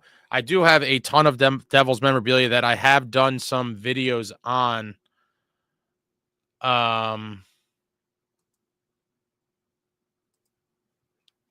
Is it a playlist? I can't even remember. Museum Monday. Oh yeah, there is a playlist. So I'll drop that in there. So in terms of like a space tour, there's no space tour to be had at the moment. Kind of what you see is what you get behind me. I did drop a link in the chat for what I called Museum Monday, where I would show a piece of memorabilia. And I could potentially do more of those. But in terms of like walking through a space, there's not going to be anything cool to show as of yet. But I definitely could do a lot of, you know, individual items. And I will say this summer at some point, or maybe not even the summer, but in the off season, whenever that is, which hopefully is not for a while, I am going to have a really cool video coming out of a super cool piece. I think people will enjoy it. Evan, I was a season ticket holder for a few years. I think it was like 11, 12, 12, 13, and maybe 13, 14. I think I had them for 3 seasons. And And it just made more sense to me back then. Over time, I think some of the perks and shit of the tickets kind of became less. It became hard to sell extra tickets. And like, I couldn't even, when I had them, I couldn't go to 41 games. I probably went to like 20 or 25 and would sell the rest. And it just became more of a burden than it was worth for me, because it was just like, why? I'll just go buy the tickets to the games I could go to, versus buying the whole season and having to deal with getting rid of the extras. So I had it for a few seasons, and then that was it. Joseph, it's rough only going to games where everyone hates your ass, especially when you talk your kid into going. Oh, man. Visitors, huh? Jason says the Devils want a cup. Were they taking it to the Jersey Shore? I'm sure. And then he said Hoboken, definitely not Newark. Well, what do you mean? Are they taking it? I mean, every guy gets a day. There's some, it would definitely make it to the Jersey Shore at some point, somewhere. Bro just doxed me. What is that about? Snow said, she's 5 years younger. I don't know how old these people are. Snow, you think you asked someone asked the question. Was it you? I don't even know. I think it was you. I don't know how old these people are. All I know is when you, when you just look at them, I'm more swayed by the look, right? And so I understand what you're saying. I'm not familiar with their ages, and I don't really care about celebrities in general. But to me, Kylie looks more of a woman age than Ariana. Why are we even talking about this? Amagi, got to do a Tops Diner review, bro, for an amazing place nearest to Peru. I know you love it. A lot of other people have talked about it as well. Snow, I said looks like. But yeah, Maggie, I know you're high on Tops Diner. I'll make it over there eventually. Evan, Manja in Waldwick and Savino's in Paramus, also like Pizza Land in North Arlington. Pizza Land, obviously, from Sopranos fame. And then the others are Bergen County. Are you a Bergen County guy, Evan? Bit a lot of great spots. Pizza, Northern New Jersey. Ace, do you have a favorite as far as that goes? I will say, because I'm extremely lazy, I don't like traveling for stuff, especially food, where it's like, oh, if someone told me this was like the greatest pizza place ever and it was like 30 minutes away, I'm like, okay, well, I could get pretty good pizza that's 5 minutes away. So unless it's like out of this world, I'm not going to travel the extra time when I have more local options, because I am a creature and a man of convenience. I appreciate convenience. And I guess I could say I've made many poor decisions in my life based on convenience, but that's a story for another day. My favorite, I don't think I have that much of a conviction of a favorite to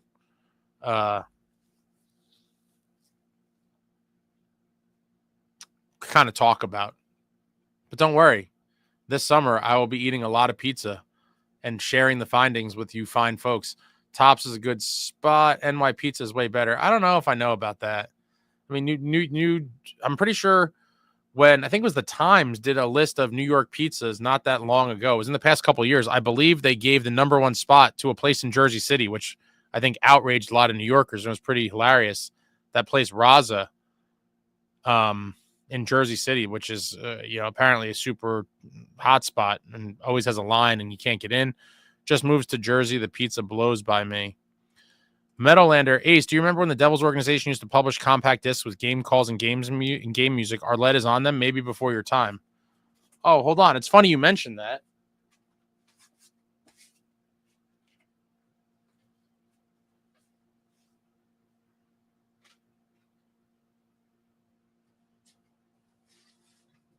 It's funny you mentioned that, Meadowlander. I don't know if this is what you're talking about, but you're talking about something like this. Bong, bong, bong, bong, bong. We're on fire, baby. We are on fire. Oh, man. There's just devil shit everywhere. I got to organize some of this stuff. There is stuff everywhere. Meadowlander, I think Gary glitters on them. Oh, boy. I had them both. I live in Bergen, Pizza Cheeks. Yeah. I think Essex has a lot of good pizza. Apparently, I don't even know what county it is. Like where all those in the pregame, everyone was talking about those ones in Freehold and Raritan and all those places. But I'm going to get out there. I'm going to do my due diligence. Everyone's talking about the New Jersey pizza tour, so I guess I'm going to have to do it. Evan, Brooklyn's pizza in Ridgewood is so good.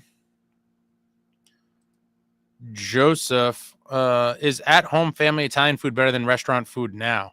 I would say good at-home family Italian food is better than restaurant food most of the time, but I have been to some restaurants where it was exquisite. Like you can get restaurant food that is on par or better than home food. Because just think about it. If you're not talking about a chain, if we're talking about like an independently owned restaurant, what is the difference really between that and home food? Just because it's out somewhere, in the end, it's still made in a kitchen.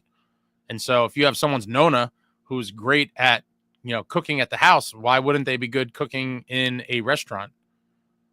So it really all just depends. I've had some excellent home cooked Italian meals, and I've had some amazing ones. Some amazing ones in restaurants as well. Dimitri, how many Devils items do you have estimated? I mean, how do you calculate that? Like, are you it's definitely in the thousands.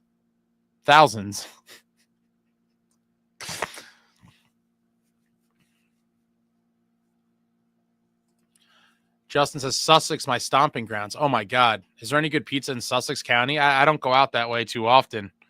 I forget the last time I was in Sussex. It's been a minute. It's definitely been a minute. And I'd be curious what the pizza is like out there.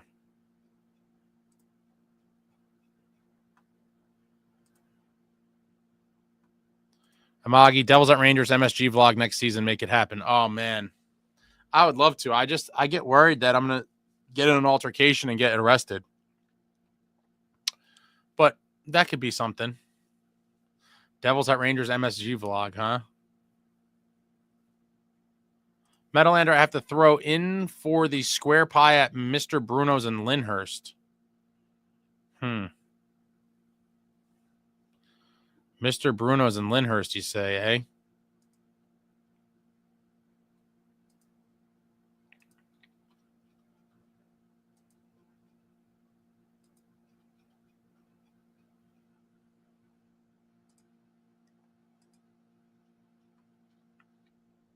There's definitely a Central Jersey, bro.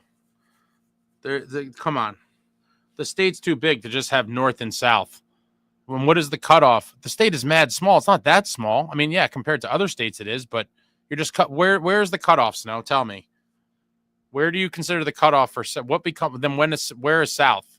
This is where I'm going to poke holes in your argument. Where does South Jersey start?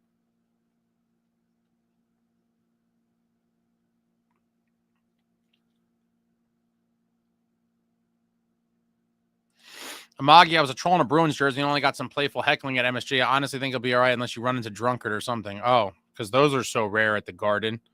Joseph, all I see on the internet is NJ's Pizza is the best. Overall, I think it is. There's just an abundance of good places. Metalander, that CD looks like a marketing promo. The ones I mean were sold at concession stands that had Doc's game calls and goal horn.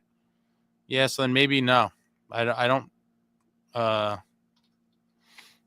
recall those.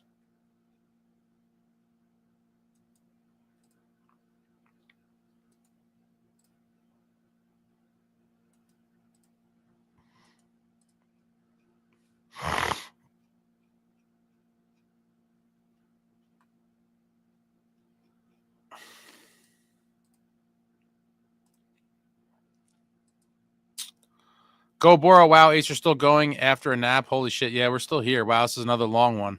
We went off on a lot of tangents. Evan, when you do the NJ Pizza Tour, let us know your faves so we can check them out. Appreciate it. Oh, Evan, it'll definitely be either one comprehensive video or a video series. I guess that will remain to be seen as well. Alexander the Greg says that Jay Snow, I'm from Central Jersey. I can confirm it exists. Metalander, there was a song used for marketing in the 80s called Catch Fire. I'll drop scans of the CDs in your DM. I've seen the vinyl. Go Boro, I think a series would work awesomely. Oh boy.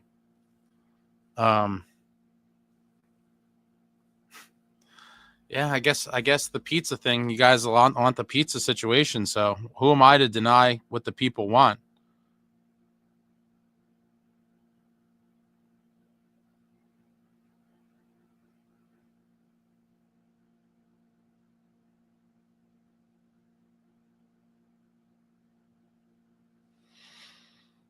Yeah, Jay Snow, what's up? Where's your cutoff for North and South, my man? I want to know, since you're claiming Central Jersey doesn't exist. I want to know where your cutoff is for where North and South separate. Go Boro, I was told that a way to tell North or South Jersey is if it's pork roll or Taylor ham. That is a pretty good indicator, I would say. That's not a bad one.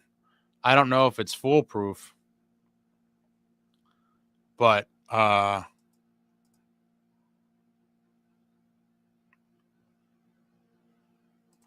Joseph, South Jersey starts in Carolina. South Jersey, all the Devils fans there. Jay Snow, it's slim. It's slim. Why is there a Central? Just make it North and South. So, Snow, I'm asking you, where is the cutoff? If there is no Central, where is the cutoff? Where does South Jersey start? Please tell me. Trenton? Is Trenton South Jersey? Is Trenton officially the beginning of South Jersey? Justin says Warren County, Washington, place had a calzone was the size of a pizza. I had some college buddies from Warren County.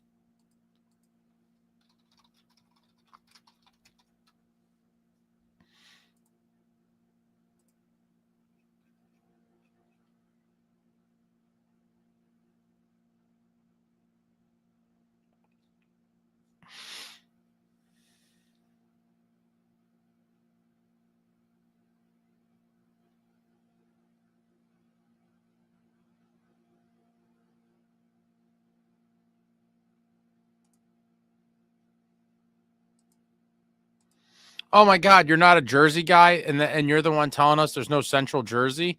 Come on, man. There's definitely a Central Jersey. North, Central, South. It's quite simple. It's quite simple.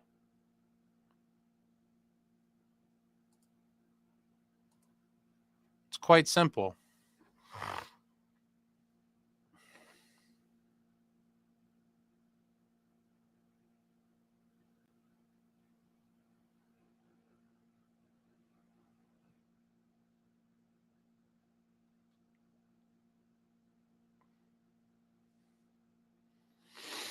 I have a buddy that's from Scotland, and when we were in the city one night, he almost got in a fight about football with somebody at a bar. I thought we were going to be in like Green Street hooligans melee over soccer, as we call it in America.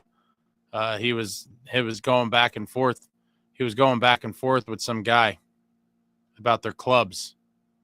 I thought there was going to be fisticuffs right on the streets of New York City over the clubs. It's pretty wild. No, to go from top to bottom, if you're talking about the whole state, it's more like a 3.5, 4-hour drive from top to bottom.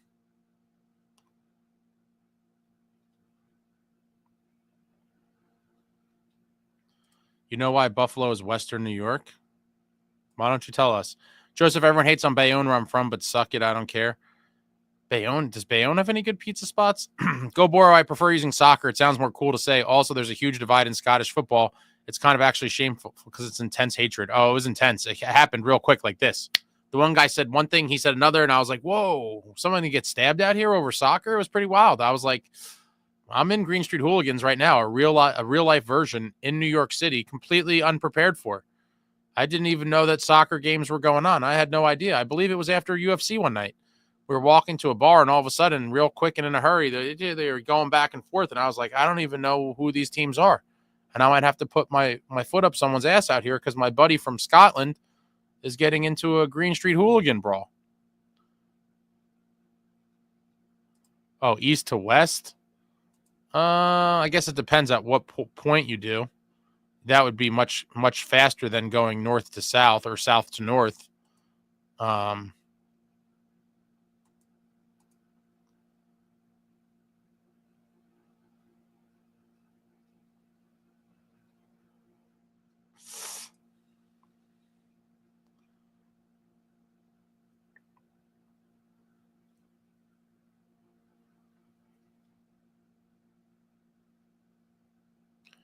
Wait, Snow, where do you live?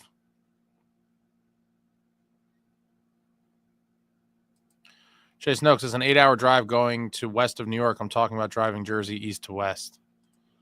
Ironically, one of the big teams in Scotland is called the Rangers. Same color scheme as New York Rangers. I'm sure I've seen someone wearing New York Ranger merch because they mistook it for the soccer version. That's pretty funny. Justin T. Per capita, though, matters. I was surprised how many in Washington were from Jersey originally. Washington State or Washington, D.C.?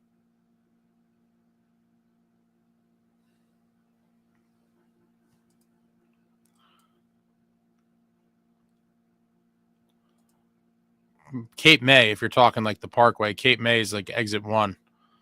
Yeah, the southern tip. The southern tip of New Jersey, Cape May.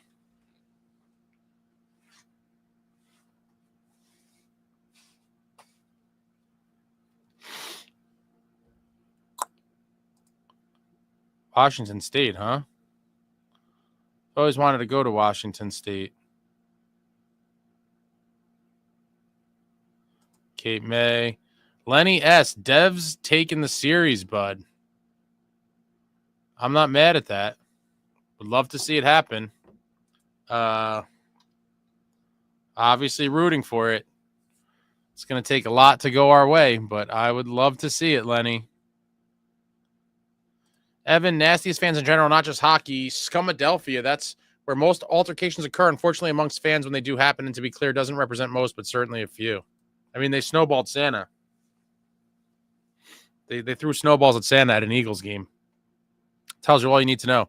Ryan, what about the Canes concerns you the most? Exit 0. Okay, I thought, yeah. My bad. Exit 0.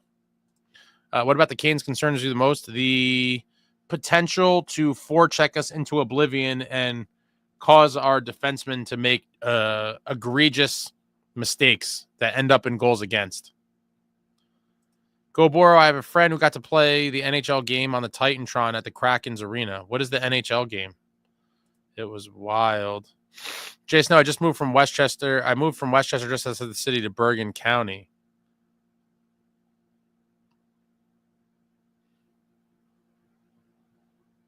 What made you move, Snow? So you are a Jersey guy now. You are a Jersey guy now. One of my buddies, I have a good buddy that lives in Harrison in Westchester County, and I hate driving there. Every time he tells me to come over, I'm like, damn it. It's the worst. I would say over like my adult life, there was a decent amount of like 1 hour drives that I did somewhat regularly. And for some reason, the one driving to Harrison is the most painful, and especially late at night, is the most painful 1 hour drive of all of the 1 hour drives I've ever done routinely. Lenny S., how about this take? The Devils defense is better without Hamilton. Prove me wrong. I can't get on board with that one, Lenny, but I guess we will find out. I'm too lazy to do all the numbers right now, but I'm sure our goals against, let me take a quick gander. I mean, Boston put up what? What game did Dougie get hurt in? Was it the Dallas game?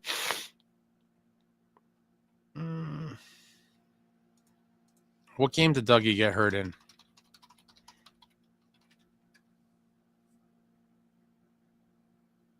Yeah, it was the Dallas game. Okay, so Dougie gets hurt on March 4th, Dallas. The very next game, we get thumped for 6 goals. Then we gave up 1. We gave up 3. We gave up 2. Then we gave up 7. Then 5, 3.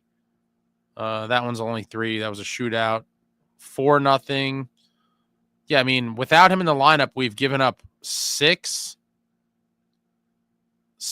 5, and 7 twice. Yeah, that's brutal. So 5 goals once, 6 goals once, and then 7 goals twice. I mean, my God. No, I don't live in Central Jersey. I just will not deny its existence. But I definitely don't live in Central Jersey. Ryan, I see some weaknesses in the goaltending. I feel if we can get it deep, they'll stay strong defensively, but we win the goaltending. No, for sure. We have the edge in net. And we're going to need to rely on that advantage if we're going to have any chance of making a go out of this thing. Metalander, for me, it's success for shots on goal to wear out the tender. I'm not worried about that. If they do garbage shots, so be it. I think Markey's going to be in the zone. Go Boro. My worry is what the team are going to get and keep what team we are going to get and keeping them motivated, and Carolina being able to sniff that out. We are going to need Markstrom to go Vezina mode. Absolutely. Give me the Markey from Seattle. Go Boro, I think it was a Dallas game. Yeah, it was March 4th. Evan, Ace, do you think Dougie on ice game 1 for us based on where?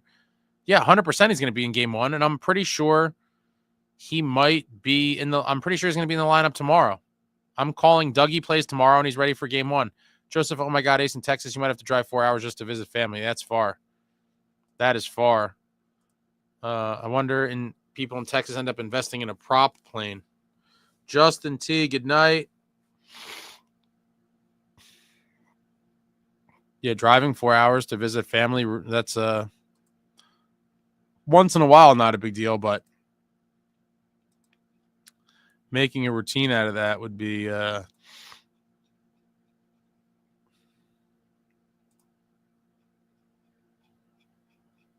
right, that's it. It's super late. Shit. Well, I guess I'm going to be doing some food-related stuff. The people have spoken. You guys want some food stuff. But, guys, your New Jersey Devils finally won another game.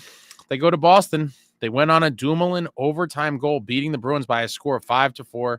They will not be going into the playoffs on a five-game losing streak like some predicted in the chat in the middle of the game.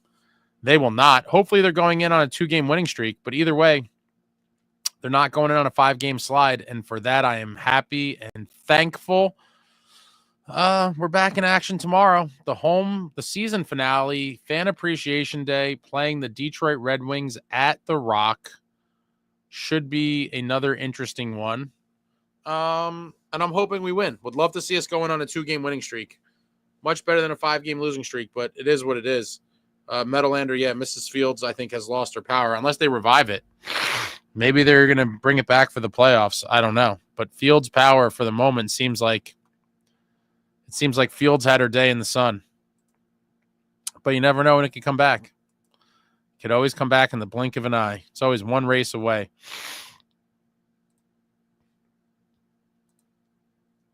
Who would you say the Devils' best player is? Devils' best? I mean, everyone has a different definition of best. And so I would need somewhat expansion upon the question, but I would say the Devils' best player, best well-rounded player would be nicohischier. And if you're talking about best offensive player, I would probably go jesperbratt. So it really just depends on what your criteria is. But I would definitely go Nico or Bratter for best player. Just depends on your criteria, but it's one of the two. Nico, best overall, best well-rounded, 200-foot guy. Purely offense, gonna have to go with Bratter. Oh yeah, X factor for playoff Timo. Yeah, I mean, but he shouldn't. I mean, he should be a difference maker, but he's not. He's like one of the guys you're expecting it from. So people before were talking about like who would be one of the guys from the not in the big three. Metalander, it would have been nice to celebrate the 30th anniversary of the 95 Cup tomorrow against the Red Wings. Yeah, that would have been sensible, But don't worry, guys. I have some very special plans for the 30th anniversary of the 1995 Cup. Oh, do I? Oh, do I ever? And those will be revealed in due time. But I got a lot of surprises coming out for the offseason. And one of them that's not going to be a surprise is the food stuff. People want the food. All right, that's it, guys. We win in overtime. Beautiful to break up a potential 5-game losing streak. hopefully win tomorrow, going on a 2-game winning streak, get our shit together, and hopefully go on this run. And Jacob Markstrom, we trust. Hit the thumbs up for your boy on the way out. Watch the other videos on the channel when you get a chance. Yeah, that's it. Always stuff in the works. New videos coming out regularly. You already know the drill. I may or may not have a pregame for tomorrow, so we'll see how that goes. I'll definitely be back for the postgame. And the pregame just depends on whether I decide to drag myself to the arena or not. I'm kind of torn. But either way, that's it. I'll be back tomorrow. Postgame at the worst case. And that's it. Like, comment, subscribe, and all that jazz. Until next time, friends, let's go Devils.